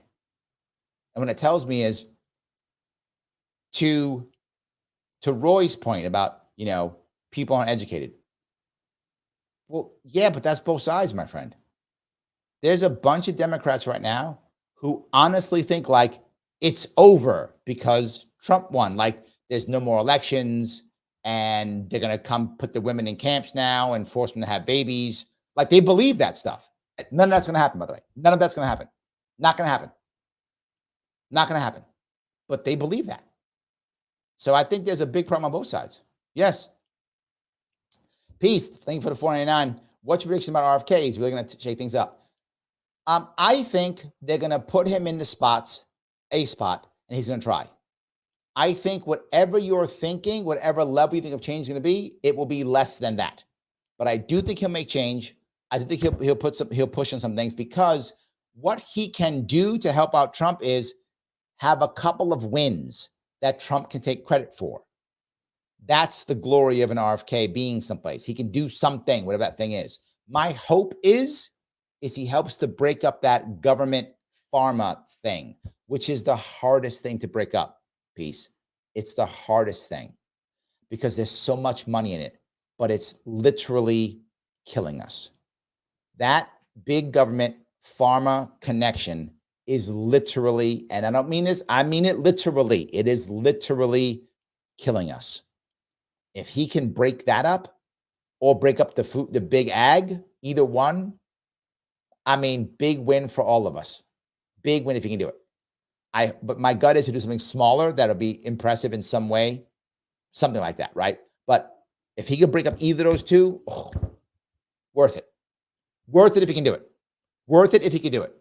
I hope he can. And Trump can take credit for it. See, I did the thing because I put RFK here. Yeah, I really think he can. I think Trump has no reason to be forward with you. He has no downside. If RFK Jr. fails, Trump goes, well, he was a bad guy, throws him under the bus like he does other people, gets rid of RFK, throws him aside, whatever. He blames RFK and walks away. If RFK does something good, he goes, see how smart I am for picking him? Look how awesome I am. So I see no downside to Trump doing it. So yes, I think he'll do something. I just think that the swamp is so deep, right? That whatever, again, Elon Musk, $2 trillion, I'll take $1 trillion. RFK Jr. fixing all the food, just fix the big ag. I'm good. Just do that. Like move in the right direction and make it happen so someone can believe it can work. There are so many people, and I hear it everywhere. They go, it doesn't matter anymore. You just heard Joel do it. It doesn't matter. It's so broken, it can never be fixed. It's over. Why do millions of people still not vote? Still, 60, 70 million people still didn't vote? Why do people still not vote? Because why bother? It can't be fixed. So my point, Piece, is if he can just do that one thing, people go, oh, wait. So we can break up one of these big things like big pharma, big tech, big ag, big finance. We can break one of them up. Oh, my God. Okay, let's do that. That's why I hope he does any, because none of it's being broken up. Like none of it is. So, yeah. John says, President Trump did not put Hillary in jail, and he did say that he would be justified in arresting his enemies. Mainstream press ends there. But we have a great past. We have to get past that because it's not good for the country. I agree. I think it should be better. Yes. Jennifer says, my boss was in tears and said, sad day in America. Dems don't care about me, but I can't say who I vote for, and I wrote to Democrat. The amount of people who I met who registered Democrats who voted for Trump for one reason, RFK Jr. RFK Jr. Now think about this. At his lowest, RFK was polling at 5%. At his lowest, 5%. At his highest, 19, right? So where is he actually polling? Put that in the middle, 12. Say half would have voted for him, 6. So say he would have got 6%. I'm making that number up because of high, low, averaging, then cutting that in half. Because usually whatever you poll that, you get about half. So he polls at 12, average, say he gets 6%. 6% is how many votes? 6% is like 3.5, 4 million votes. Is that right? Is it about right? Is my math right? 6%, probably like 5 million votes, give or take. Is that about right? So I would say 5 million votes. I'm making that number up. Is that right? Hold on. No, be more than that, because 6% of 100 million will be 6 million votes, right? So it's more like 9 million votes. Is my math right? About 9 million votes. So say about 9 million votes. So he would have got 9 million votes. He only got 500,000. That's 8.5 million out there. Say half of them would have either not voted or vote or whatever. I don't know how, but just half is 4 million votes that he got to Trump. I bet he got 6 million votes for Trump. 6 million votes? I mean, that affected the election. So yes, a lot of Democrats who would have never voted for Trump voted because they voted for RFK Jr. Absolutely. So yes. Joel says, if the H-man ran for governor in the D party, he'd get elected. I don't think so. I don't think so. New York City, very Jewish. Don't think so. I think no on that one. I think no on that one. Yes, you guys are going the same thing. What if it's Democrat? No, I don't. I don't think so. But maybe. DNC primaries, Biden anointing Harris, smearing RFK, censoring, using disenfranchised votes, Gaza. I was angry. Others had to be as well. Yes, there are so many people now who I've heard, and I'm talking just me personally, dozens, either in person or through DMs or through the show, who have literally told me, the DNC's attack on Bobby was so bad, I will never vote Democrat again. Yes. So if I know dozens, it's thousands across this country. Democratic Party lost them all by being, again, so authoritarian. All the Democratic Party to do is one thing: run a primary. That's it. It's what you're supposed to do, goddammit. Just run a primary. Just run a primary. And Trump was beatable. I'm not saying he wouldn't have won. But once they decided no, he became inevitable. Run a primary. He would have been beatable. You would have found a candidate that people could have got behind. You would have found a candidate who would have had to be pushed. Roger says, Larry is amended because those of us who lean left gave him a mandate. Yes. Thank you. That's my point. And the Democrats are going to screw you over more, Roger. You are right. Democrats are going to go, see, it's because we were too left. They're going to say that. We're too left. It's because of the wokesters. They did it. Morning Joe was talking about this morning. And Morning Joe is as corporate Democrat as you could possibly get. Like Joe Scarborough is the poster child for corporate Democrat. Like he's the poster child for it. And he was already saying it, right? He's like, oh, the wokesters, that's the problem. It's always the lefties. Roger, you're always the problem. You're always the problem, Roger. It's always you. Yes. And so, yeah, that I agree with you. And here's the thing about, here's the weird thing, and people talk about this too. The weird thing about Trump, well, there's lots of weird things about him. But one of the weird things about him is he's the only guy who could just change policy if he wanted to. Just, okay, now we're doing this. And people are like, okay, I guess it's okay, because Trump said he could just do it. So, Roger, if there was a left-leaning policy that you thought Trump could do well on, you could push it. He might actually do it. Because it's the old only Nixon can go to China. Nixon was that way, right? Nixon was that kind of candidate that could just go, we're just going to, Republican Party, we're going to start the EPA. Done. And we're going to go to China. Done. We just go doing it. Trump is that way. So it's possible he could do something. Because people were like, okay, if Trump did it, must be American. That's it. Yes. Daniel says, I am subscribed and hit the bell. Again, yes, every single time. Yes, absolutely, every single time. So Riot says, the media is trying to say Harris lost because the Dems moved too far away from their base. But the fact that in North Carolina, people voted for Trump and then Democratic Lieutenant Governor doesn't add up. You're right. Thank you for that. That's true. People split ticket left and right this election. Yes. split ticket left and right. There was a shift everywhere in that regard, 100%. Juan says, I'm a little disappointed with Chase/Mike's performance in the election, worse than Joe. However, I do have a little hope that Trump keeps his promises, the Libertarian Party, freeing Ross, and Libertarian candidate. I agree. I'm not disappointed. I knew what was going to happen with Chase. He had no chance. I don't mean to be mean to Chase at all. I don't talk bad about Chase. You don't hear me say bad things about him. Mike and I are friends. I don't say anything bad about him. I don't. I'm being realistic. If you can't raise 7 figures to run for president, you're going to have a crappy performance. It's that simple. I mean, I know people hate when I talk about money so much, but you have to have money to run for office. Juan, you've run. You know it takes money. If you don't have cash, you can't run a good campaign. If you're going to run for president, you have to raise at least $10 million to even come close to being anything. If you want to be in the game at all, you got to raise 25, 30 million. That's what RFK Jr. raised. He raised like 35 million, something like that, including the PAC and him, about that. That's the only way you can get in the game. That's the only way they want to take care of you in any way, shape, or form. You can't raise that kind of money. You're nothing. They don't care about you.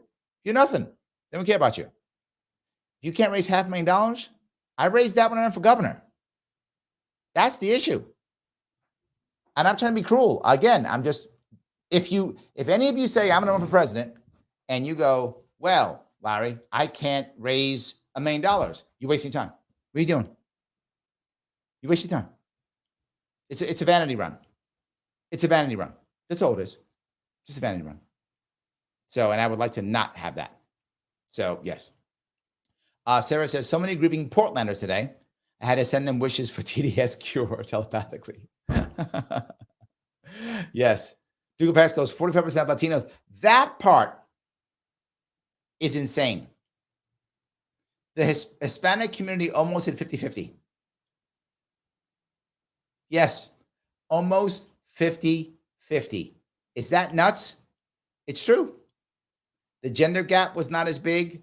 All those gaps were not as big. And I'll go back to what I told you. She did not go on Joe Rogan. Now, many of you said she couldn't have handled it. And I told you, last week I told you this. If she doesn't go on Joe Rogan, she's in trouble. She's losing. She has no momentum. She's going to lose this election. When you're losing, you gamble. She should have gambled. She didn't. And here's what happened. Men did not feel like she was anti-man. But men, because she wasn't anti-man. I'll be very clear. Some people say that's not true. She was not anti-man. That's not true. But she didn't care. She was apathetic to men. You're apathetic to men? I don't care about you. I'm voting Trump. And that's what happened. She was apathetic to men. If she would have gone on Rogan, gambled, had a couple good sound bites, it might not have been as bad. So yes, absolutely. So Pete says Larry's on fire tonight. Thank you, Pete. I'm trying my best. I'm trying my best. Keep going. Yes, absolutely. All righty. Let's see if I can go down here. Roger goes on to say, Larry, Cam and her paid zealots treated black men the way Hillary Clinton called the Home Depot Bernie Crat forgotten blue-collar voters deplorables. Yes, same playbook. They're the same person.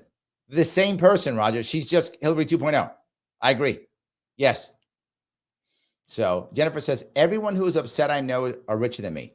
Jennifer, that is goddamn brilliant.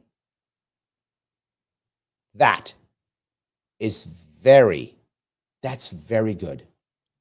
If you remember on Monday, I said, and you picked this up perfectly. Thank you for this comment. If you're doing fine, if your money's right, you're satisfied with your money, if your relationship's right, you're satisfied with that, why would you vote for Trump? You like status quo. Doing you fine. You like status quo. Vote Harris. She's status quo. Life is good. It's working for you. Why change?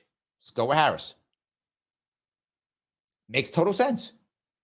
So the people, that's why, if you look, there's one spot where she did better. It's gonna sound funny, but Jennifer, you're getting it perfectly. There's one spot, one demographic where she did better than Biden. Overeducated women. Overeducated means that how pollsters define that is more than a bachelor's degree. That's how they define it. So if you're overeducated, more than a master's degree, and you're a woman, women, overeducated women, She did better. Well, most overeducated women are making good money. Not all, some aren't, some are struggling, but most are making good money. To your point, yes. What's happened is the Republican Party has a huge group of people who are working class who've gone to it. The problem is they don't see the Democratic Party as the party of the working class anymore. It isn't. It's the party of the educated woman. That's who the Democratic Party is. It's the party of the educated women. So the working class has walked away. But to an earlier point, the Republican Party is not the party of the working class. But they have no place to go. So they've all gone to the Republican Party hoping that it will become the party of the working class. Now it might. It's possible. It could happen. It's not going to be easy, but it could happen. Yes. On that point, Pete says the media says uneducated voters too much. Yes, because they look down on them. They look down on them. You've hit it perfectly. They look down on them. Jennifer, by the way, thank you again for that comment. Love my canine. Thank you for being a member. I saw a Crunchy Woman podcast pushing women to vote for health, regardless of feelings about abortion. It doesn't matter if women can't get pregnant at all due to chemicals/drugs. Maha. That's the point, right? What has bothered me about this concept is women's health is a euphemism for abortion. Women's health is far more than that. But that's euphemism, and it's kind of insulting, I feel. I mean, isn't it other things? I think a lot of people are talking about that. Thank you for that. Eamon Avec says, Larry Sharpe for press secretary. Yes, guys, put me in. I'll yell at those press people all day long. Yes, absolutely. 100%. Sarah says, you take care of all the people. That's what you do. Oh, that's nice. Yes. Adrian says, RFK would have won in a fair Democratic primary. He got almost as many votes as Green Party, 39 states. RFK was about 30 states, not 13. He's about 30 states. 30 states, I think total, 31, something like that. 30 states, give or take. So yes, no, he might have won. But my point with this, Adrian, you're right. If the Democrats run a primary, RFK wins or loses. If he loses, he's out. With sore loser laws, he can't run independent after that. It's over. He's out. He's done.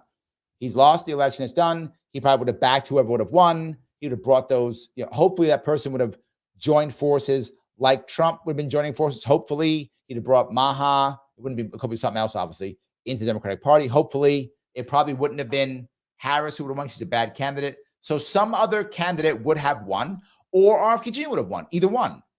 Or by some magic, Harris would have become honed and be a better candidate. I mean, that's like magical thinking, but whatever. Democrats would have had a better candidate, whatever that would have been, a better candidate, whether that was RFK Jr. or not. And if that candidate was smart and savvy, they'd have brought the RFK Jr. team into that team, and it would have gone into that. And at that point, Trump would have been beatable. Again, I'm not saying he would have been beaten, but he would have been beatable. So yes, I agree. So, all righty. Jennifer goes on to say, Bernie totally sold out. Yeah, you're not wrong. Yeah. Lyndon says, talk about Obama coming out to wag his finger at black men about who to vote for. Again, Biden saying, if you don't vote for him, you ain't black. Obama coming out shaking his finger. And the worst part is 75% of black men voted for her anyway. More than that voted for Hillary Clinton. If anyone's supporting women, it's black men. Why are you attacking us? Attack somebody else. I don't know, attack the Asians. Don't attack us. I don't care, somebody else. Not us. It's terrible. It is terrible. Gerard says, MAGA and Maha are not the RNC. That is my point, Gerard. You are correct right in the money. You are correct. That is why I don't know how they're going to be able to move that or shift that, because the RNC is not the party of the working class. It's not even the party of America First, not the party of Maha. It has to become that, or it will struggle. And it's got a couple years to figure that out. So yes. Mr. Matt's okay. Do you think the Dems will learn? They picked Hillary instead of Bernie, then pick Harris instead of Kennedy and someone else, lost again. Will they actually choose a real candidate? One will come by storm, like Obama or Clinton, right? Those two were not supposed to win. They were the, I guess, Trumps of the Democratic Party of the day. Someone has to come out. They won't do it on their own. The people will be tired of losing, right? What they always say is that, Clinton taught Democrats how to win again. Obama taught them how to win again. That person will pop up. So yes, something like that. All right. All righty. Pete says, to a lesser extent, the Republicans could Ron Paul too. Yes. Yes. 100%. All righty. Jennifer says 25% of black men voted for Trump, right? Yes. That's true. 25% did run. Yes, that's correct. 100%. You did see a decent amount of black men do that. Kintsugi says, joy blaming white women for Kamala losing is sad. Yes. I mean, wow. Wow. Terrible. Angry Capitalist says, I think Vance helped to even put the gender vote. Even out the gender vote, maybe? I don't think so. No, I don't think so at all. I don't think so. I think Vance helped men. Yeah. What I think happened is, to be forward with you, my gut with women, Harris had no answers. And the women actually wanted answers. Her answer was, Trump bad, I'm a woman. If I'm struggling to feed my family, right? James Carville, he's like, it's the economy. And I thought because of the polling that women's health and abortion was a bigger deal. No. It was, what are you gonna do for me? I got a family to feed. I got kids to feed. I got to make my money. Women were like, you have no answer. Trump got some answers. And I know some of you don't like his answers. I don't either. But this is how it works. When you're looking for an answer and someone has no answer and someone has an answer, you grab the hand of the person with an answer. And usually, I say this because usually this is true. The Democrats are the party of bad answers. Republicans are the party of no answers, which is why so many people go to left, because the left has an answer. But Larry, the answer is socialism. But Republicans go, nothing's wrong.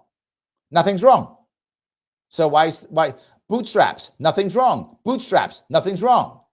Well, I don't feel that. I want an answer. The left goes, we'll tax the rich and we'll give you money. Oh, okay. I'll take that. That's an answer. I'll do it. That's an answer. Trump did something that people thought was crazy. He said the country's in trouble. We're broken. It all sucks. We have to fix it. And people said, oh, that's an answer. He went, we're going to tariff everything. Absolutely doesn't know what tariffs are. They don't really care. Oh, we're going to tariffs. That's going to work. Okay, yeah, let's do that. And we're going to tell the Iranians to do. Let's do that. Okay. And we're going to throw all the immigrants out. Oh, okay. Let's do that. That's what happened. The Democrats, in this case, were the opposite. Democrats had no answer. The answer was joy and freedom. Remember, what are you going to do different than Biden? Nothing comes to mind. Change nothing. No answer. And America's going, I want some answers. So Trump goes, I got answers. They went, deal. I'll take those. Whether they understand them or not doesn't matter. I got answers. I'll take them. And I think a lot of women went, I'll take them. I got nothing. Or the things you're saying that I kind of loosely understand-ish, I'll take those. That's what winds up happening. I know it sounds crazy, but I think it's absolutely true. I think it's 100% true. So, all righty. Let me keep going. Oh, I got to grab a bunch of these. I missed a bunch. I was apologizing. I was yapping around. I missed all these super chats. Let me grab these now if I can. All righty. Joseph, thank you for $2. New movement, Moja. Make America mojitos again. That'd be Mamo. You got that wrong, Joseph. That's Mamo.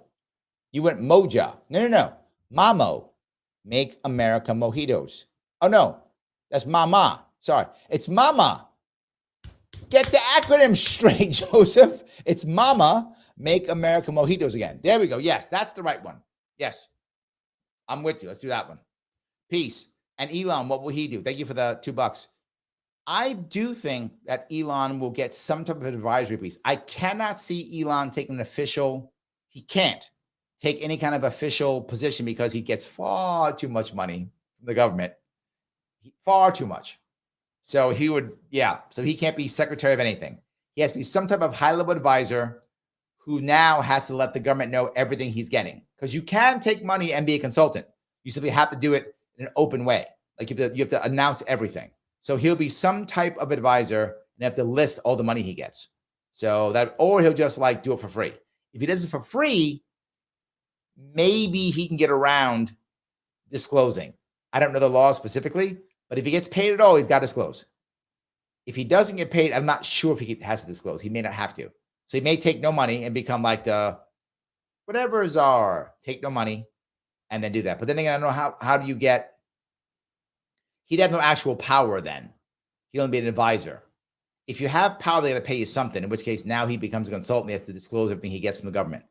It'd be tricky, but I think he will have some ability. My gut says advisor, right? And then he says, Trump, you should do the X. And Trump goes, okay, tell Secretary of State that, or tell Secretary of so-and-so that, tell the deputy, commissioner of so-and-so that. And then it moves from there. That's what I think will happen.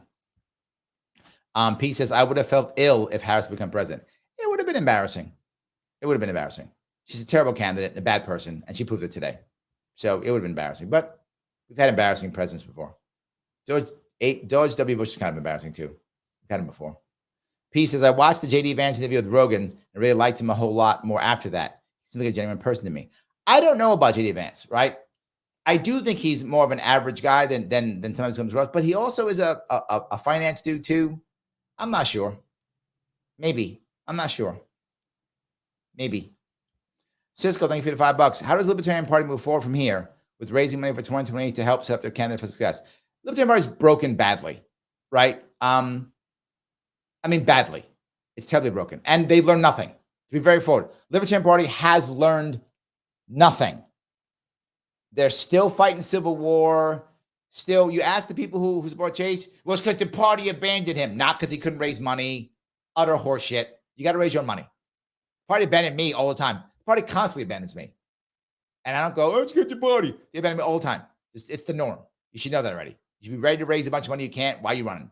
So they still haven't learned anything. They still care about virtue signaling more than anything else.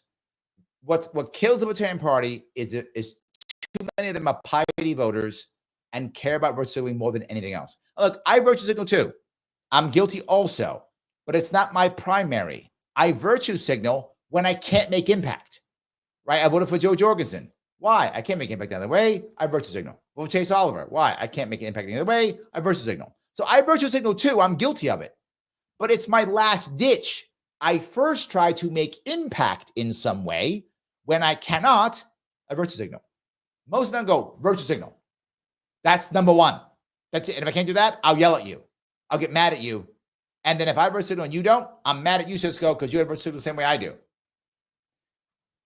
Someone's got to come up and just run again and bring the party back together. We need another Harry Brown, maybe. I don't know, something like that. It's going to take one person to motivate people to get together again. The last time I saw this was Gary Johnson, 2016. My time in the party, I cannot remember a time when we were closer than Gary Johnson, 2016. We had really got together around one candidate. We had fought together, even people who were, much more radical, less radical, left-leaning, right-leaning. We really did get behind Gary Johnson, 2016. We need another candidate like that can get everyone together. Otherwise, no. If anyone's like part of the caucus wars or fight it, then we're going to keep going. We got to find. That's why I put Lars Mapstad up, who wasn't a member of any one of them. He could just go and just run. If that happens in 2028, we'll be fine. That's what the issue is. Until then, we'll just do local. Look, Mike Ross did great in North Carolina. People are doing well locally. We'll just keep fighting locally because the reality of it is if we don't do something in 2022, 2026, 2028, we're never going to get ballot acts in 50 states ever again. Illinois is gone. New York is gone. I cannot vote for Libertarian ever again in my life so far, unless something happens. Unless I run in 2028, unless I run in 2026 and get ballot access. And I can't count in the party for that. It's just going to be me doing it on my own again. It'll just be that. I tried relying on the party in the past. That was stupid of me. I'll never do that shit again. So I got to run on my own, just raise millions of dollars on my own and run for governor in 2028, or we're never going to get the Libertarian Party line ever in 50 states ever again. Illinois won't do it. Tennessee probably won't do it.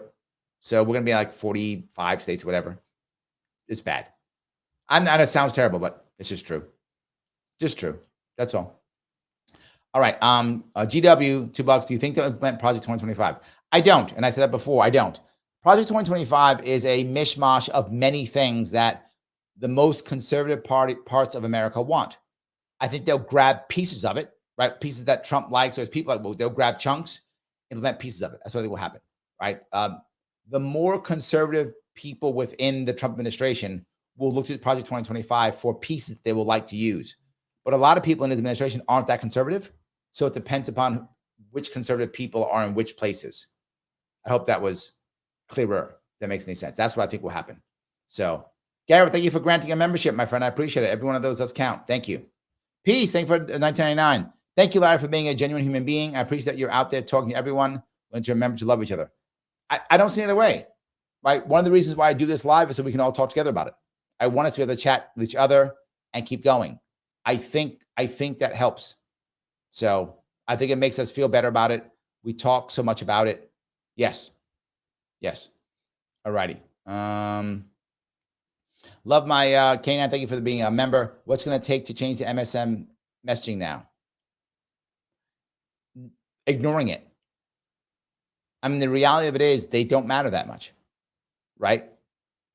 They matter for people who vote here or there, but you saw it.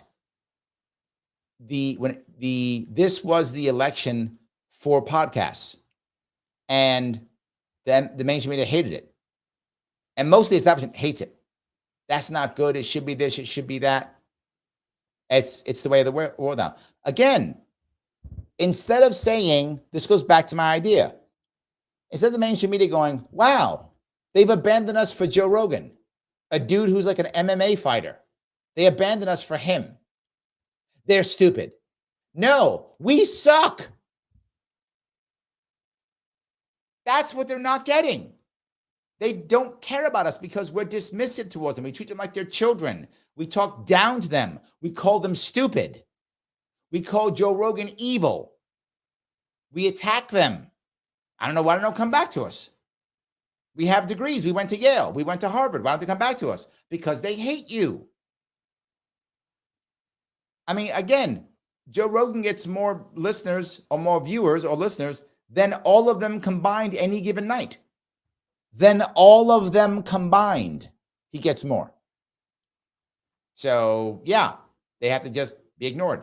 And they will eventually have to change eventually. It will take time, but they will have to do it. So, yes.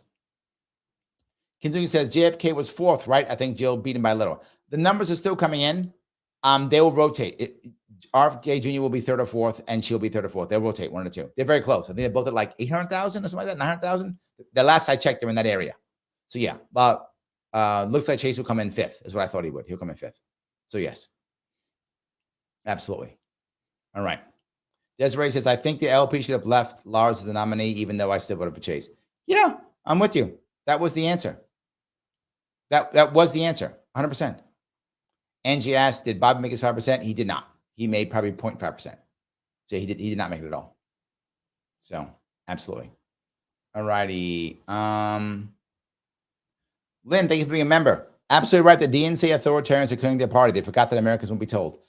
Yes, Lynn, this is the issue. This is the issue.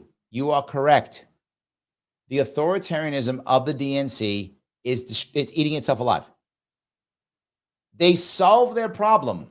The problem solved just from a primary. And guys like Cenk Uygur, who is a left-wing and who now hates Democrats, who bent the knee to Harris for whatever stupid reason. Now he regrets it. Now he's talking about how stupid it was. It was stupid. He should have never backed Harris. That was insanely dumb of him doing it. He should have never done it, but he did because he hates Trump so much. And the amount of people who have destroyed themselves because of TDS. It's crazy how many have done it. I've seen it all over the place. But you're right. He said just run a primary. And he was saying that back in like April. He said, just run a primary. What are you doing? Run a primary. Yes. If they just would have run a primary, so many of their problems were solved. Absolutely correct. Also, thank you for being a member, my friend. Jill Stein won one single township in Maine. So there's at least a green dot on the map. Might need a microscope to see it, but that's a good small win. That is nice. I'd be telling people that. I'd be mentioning that if I was her. I would. Yes. Nate says, hey, Nate, the left are losing their minds. I'm hearing about people calling in, going home early, and one lady's daughter attempted suicide today. Yes. And this is my point, right? I'll go back to what Roy said. You know, these guys voting for Trump are uneducated. People voting for Harris are also uneducated. They literally think the world's ending. It's not. It's not. You know what will change for 99.9% of all Americans tomorrow? Nothing. Not a thing. Not a thing changes. You will still have to go to work if you work, take care of your family, take care of your family, take care of yourself, take care of yourself. Nothing will change. The exact same thing will happen to you that happened today. Nothing will change. Yes, he isn't building the camps. He isn't making the trains. He isn't putting you in the trains and sending you to camps. Not happening. Not happening. He's not dropping bombs. Well, any more bombs than anybody else. No, he's not dropping extra bombs. Not doing that. Same as always. Has not changed. Yes, it's embarrassingly bad. But Nate, you are correct. Yes. Love my K9. Thank you for being a member. MSM attacking RFK today. Yes. Because I did warn you of this. Months ago, when RFK was thinking about dropping out, I did say, if RFK drops out and backs Trump, anything bad Trump does, anything bad, they will blame RFK.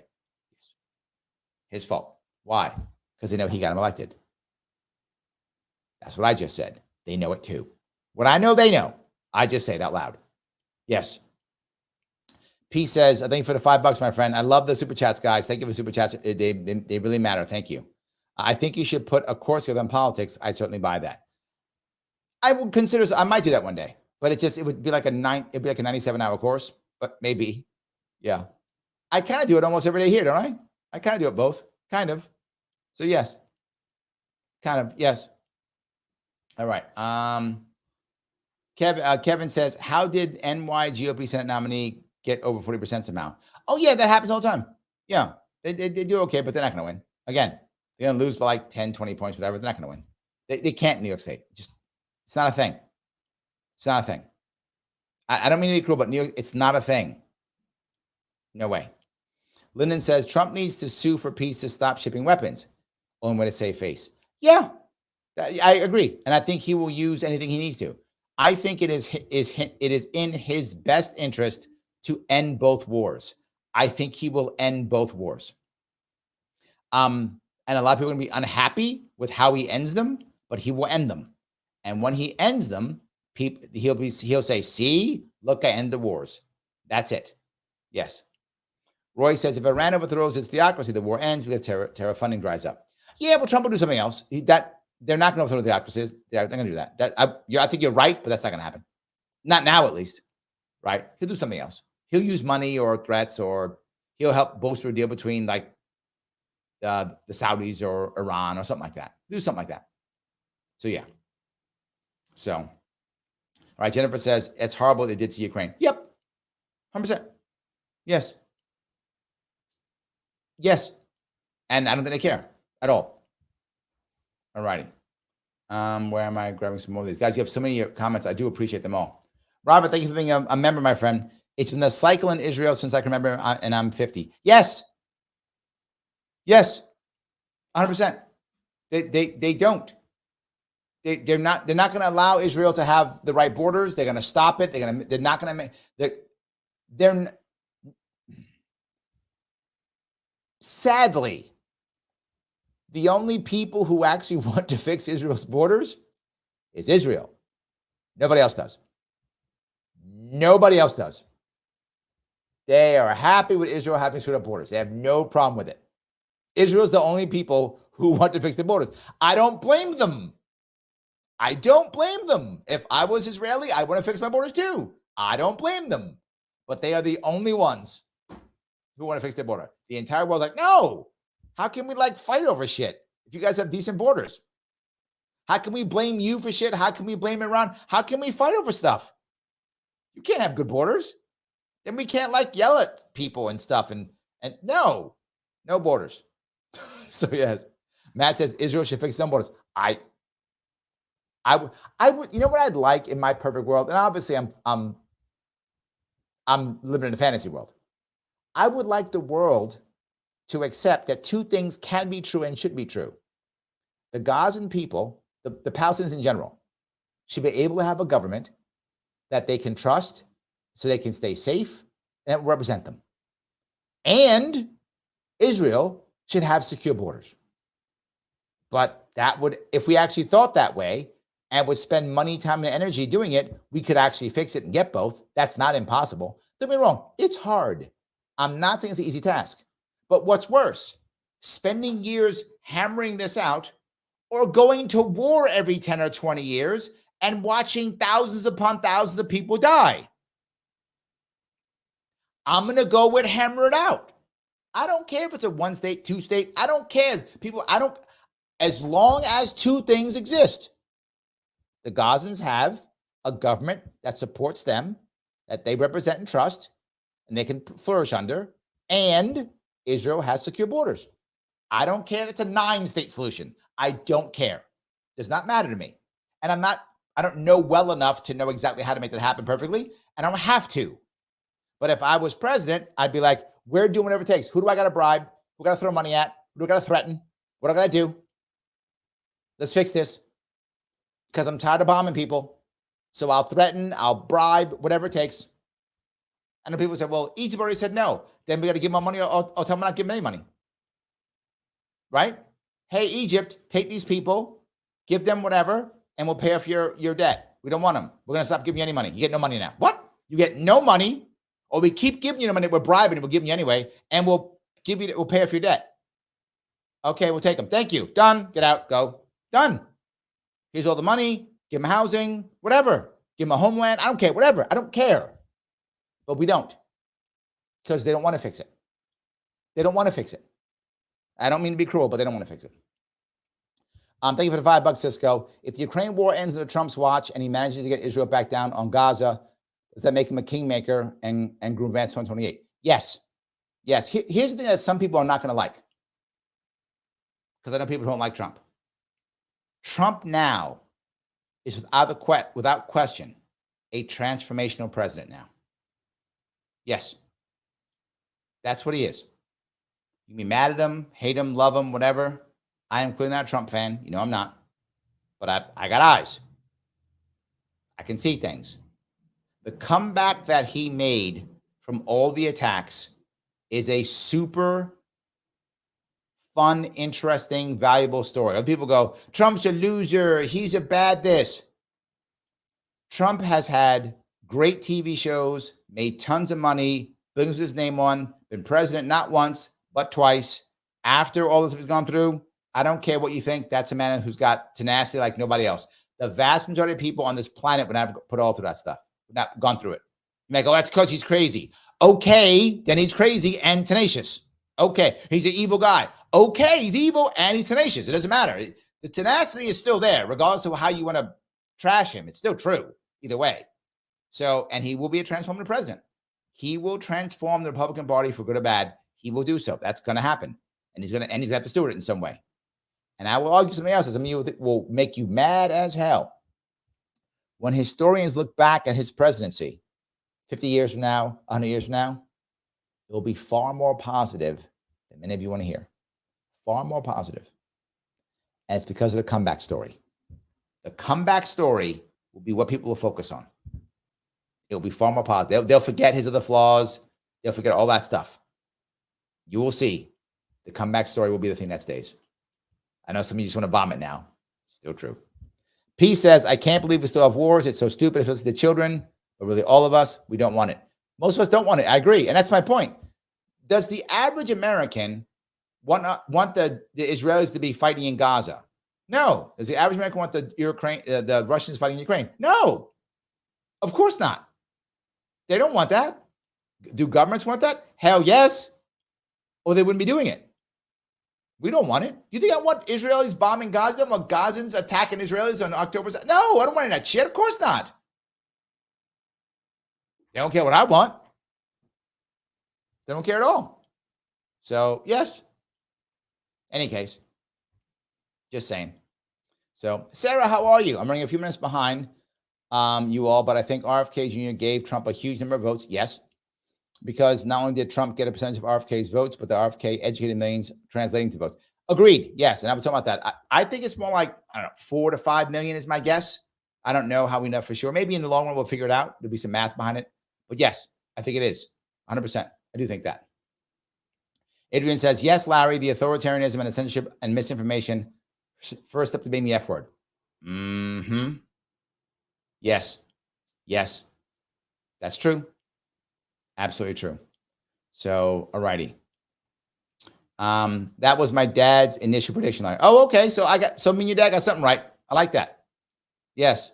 Lyndon says, I thought they'd Article 25 job for 2 years, but not 6. But yes, absolutely agree. Yeah, it wasn't 2 years. It had to be 6 years because he had to beat Trump twice. Because the problem is they know that Harris could not do it. She's a bad candidate. The goal was to get there through Biden. Beating Trump twice was the goal. Then he steps down, maybe 25 if he doesn't want to. After 2 years, he has 2 wins under his belt. He's 80-something. He's happy to say, I'll just drop out. And then she steps up. And she now has 2 years as a incumbent and has a shot at actually winning as an incumbent. Maybe there. Yes. Kitty says they won't Chelsea Harris.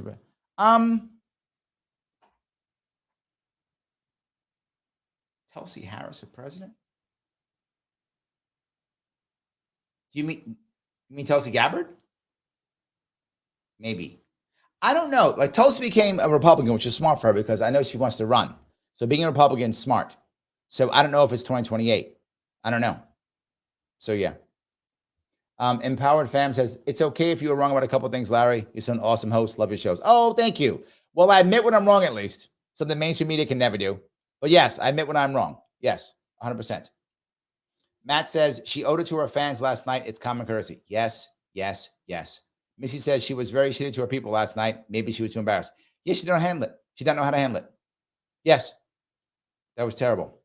Dave says, I agree with you, Larry, on Democratic Party taking Harris taking over shortly after January 2027. Yes, I'm not the only one who says that. You're right. That was the plan. That literally was the plan, Dave. You get it. I get it. You get it. That was the plan. Yes. Angry Capitalist, $5. Thank you. Thoughts on the economy in 6 to 12 months? It seems like the Trump administration may have just picked up a prime grenade. Incomes and jobs turning down. This is true. It is not looking good for the economy. Trump is going to have to do something very special. Now, the advantage he has is if it collapses in the next 6 to 12 months, he will still blame Biden. He will blame Bidenomics. His goal is to get the economy back up and running within the next year or two, right? So he's got about a year or two to get the economy up. I think it's possible. One thing Americans love is confidence. If we have confidence, we'll spend. The problem is Trump going back to the old ways. We just go, you know what I'll do? I'll just keep printing money. Money printer go, brr. We do that. If he does that, we're in trouble. If he doesn't, if he actually tries to change things around, and my hope is end the wars, open up trade, and that could work. That is my hope. Kingdom, is it Matthias, gifted 5 Sharpe Way memberships. Thank you, my friend. I appreciate the memberships. Please, guys, take advantage of those. Thank you so much. I appreciate that. So my gut to your question, though, Andrew Capitalist, is the economy is going to have some trouble initially, but I think he has time to change it around. If he opens us up and if he does what he says, if he actually goes out of his way to lower energy prices and to spur us again, I think he can turn around. I do think so. Yes. Joel says, too many unopposed races in New York. Somebody needs to step up and try to oppose them. So many on my ballot, unopposed. I literally don't have any democracy because so many people ran unopposed in my ballot. It was insane how many ran unopposed. Absolutely nuts. So many ran unopposed. I think like all my judges, I mean, it was crazy. It was absolutely nuts how many ran unopposed. Yeah, anyway, sorry. I keep going down to that. So that's driving me nuts. All right. Kim says, his comeback story is already historic. Agreed. I think it's true. Yes. He says, great minds think alike, Larry. I typed the comeback kid before you said it. Yeah. I mean, that's how it works. I think they are going to see that. I think that's how it works. They're going to see that in the future. Now, who knows when the future it's going to come, because it was an amazing comeback. Yes. Roger says, just a thought, maybe if Dems didn't tell AG James D.A. Bragg to enact lawmakers attempt to assassinate him thrice, call him a felon with no clue how to rang in the black community, he might have lost. Yeah, he was inevitable. He wasn't. They made him inevitable, right? That's the problem. They made him inevitable. I completely agree. Cisco says, RNC will do whatever Trump wants right now. Correct. He controls the party. The party is Trump's party right now. That's true. Yes. This is life. Larry Sharpe, does RFK Jr. have a chance against J.D. Vance if he runs as a Republican in 2028? I think no. No, I do not think RFK can run as Republican in 2020 at all. I think there's no chance. I think he can be one of two things. I think he's an amazing VP pick if they want him as VP, or whatever he takes. What it's like, say he becomes, I don't know, runs HHS, right? He agrees that if Vance is the president, he will stay under Vance. Like he can be part of the dream team. I don't think he can. The Republican Party is going to be in the throes of change in the next 4 years, and I don't know if RFK Jr. knows the landscape enough to be able to navigate and to box people out. Vance is hungry and a tiger, and he will box people out. So will Tulsi. Tulsi will box people out also. So will Vivek. They will box people out to get themselves if they're gonna go for that 2028. And they're also going to try to see if they can get Trump to say yes. If any of them see RFK Jr. getting favor from Trump, they will sabotage RFK Jr. I tell you all the time, this shit is petty. So let's say RFK Jr. is doing very well, and now Trump is like, this is my heir apparent. You will watch all of them without question backstab, make RFK fail 100%. Trump's going to be saying RFK is awesome, but Vance is my heir apparent. Then Vance will love RFK because he'll want him to join him. Right? That's how that will work. So this is petty infighting. I don't think that RFK Jr. knows that world well enough. Now, if he wants to hire someone like me to advise him,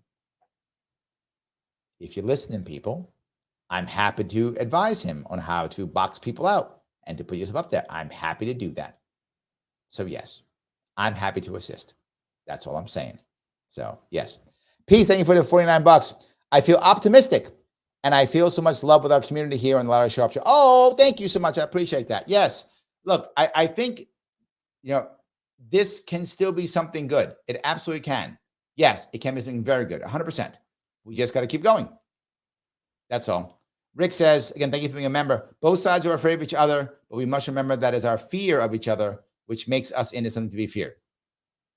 Yes, he goes on to say, if we act in kindness, we can dispel the harm of fear. If we act in fear, how can we avoid the harms which our aversion and hate inevitably manifest? Very good point. I agree. I think openness is a critical piece. Jacob says, Larry, you should set up a Discord for us all chats all the time. I have one. I'm just never on it. I'm on 19 platforms. I know, nuts. I don't have time and energy to do it because I have to work.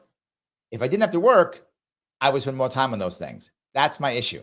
So yeah, I gotta work on that. That may be something I'm gonna work on because I do have it.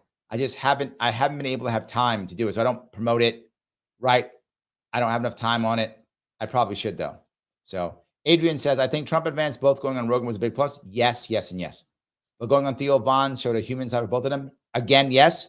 And that's my point, right? Trump does present, he projects strength. He does not project empathy good. And that was helpful for him. Harris couldn't even hand Theo. She didn't care about any men. You read it perfectly. That's how she came across. That's how she came across. Andrew says, Larry, you helped push me from a black-pilled right-winger to a principled libertarian when you talked to Nazareth. Oh, yes. I remember Nazareth College. I remember that. If you guys want to see that, I talked to Nazareth College. This is what? 5 years ago? 6 years ago? Give or take? In that area? And I talked about the future of business, future of leadership.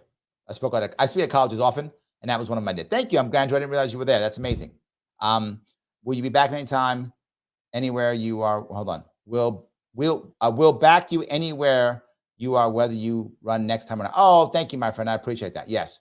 I spoke at Columbia, Nazareth, 4 or 5 other schools, Queens College,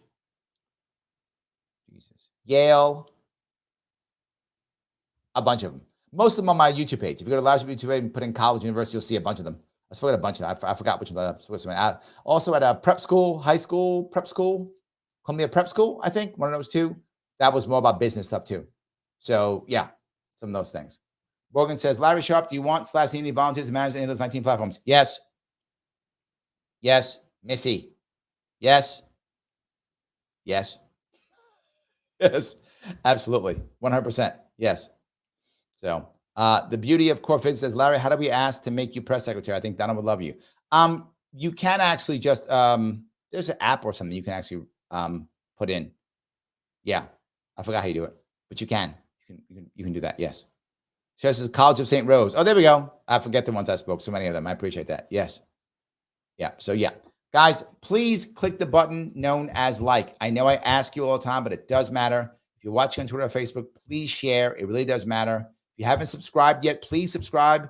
Whether you're on YouTube, follow me on Facebook, any of those things. Thank you so much for the super chats. Becoming a member always helps. Every piece of membership does help. Please pick up those memberships if you can. Joining does matter. I can spend more time doing this, less time working, and maybe I'll start Discord. Well, I have one, but maybe I'll start promoting it and doing something on it. So yeah, we'll do that too. All right, guys, I will be on tomorrow night, by the way. Mike Voss will be on telling us about how he picked, what he thought, what he thinks is going to be happening. We're chatting about that. I know you guys like Mike. Many of you asked me to have him back on. I just haven't had the right time to get him on. And he's got his own stuff going on too. So he's agreed to come on tomorrow. He will be on tomorrow night at 7. I'll be talking about that. As always, once this is over, please keep Mr. Rhythm happy. Go back and put a comment after this is over. I will see you all actually tomorrow. I will see you all very soon.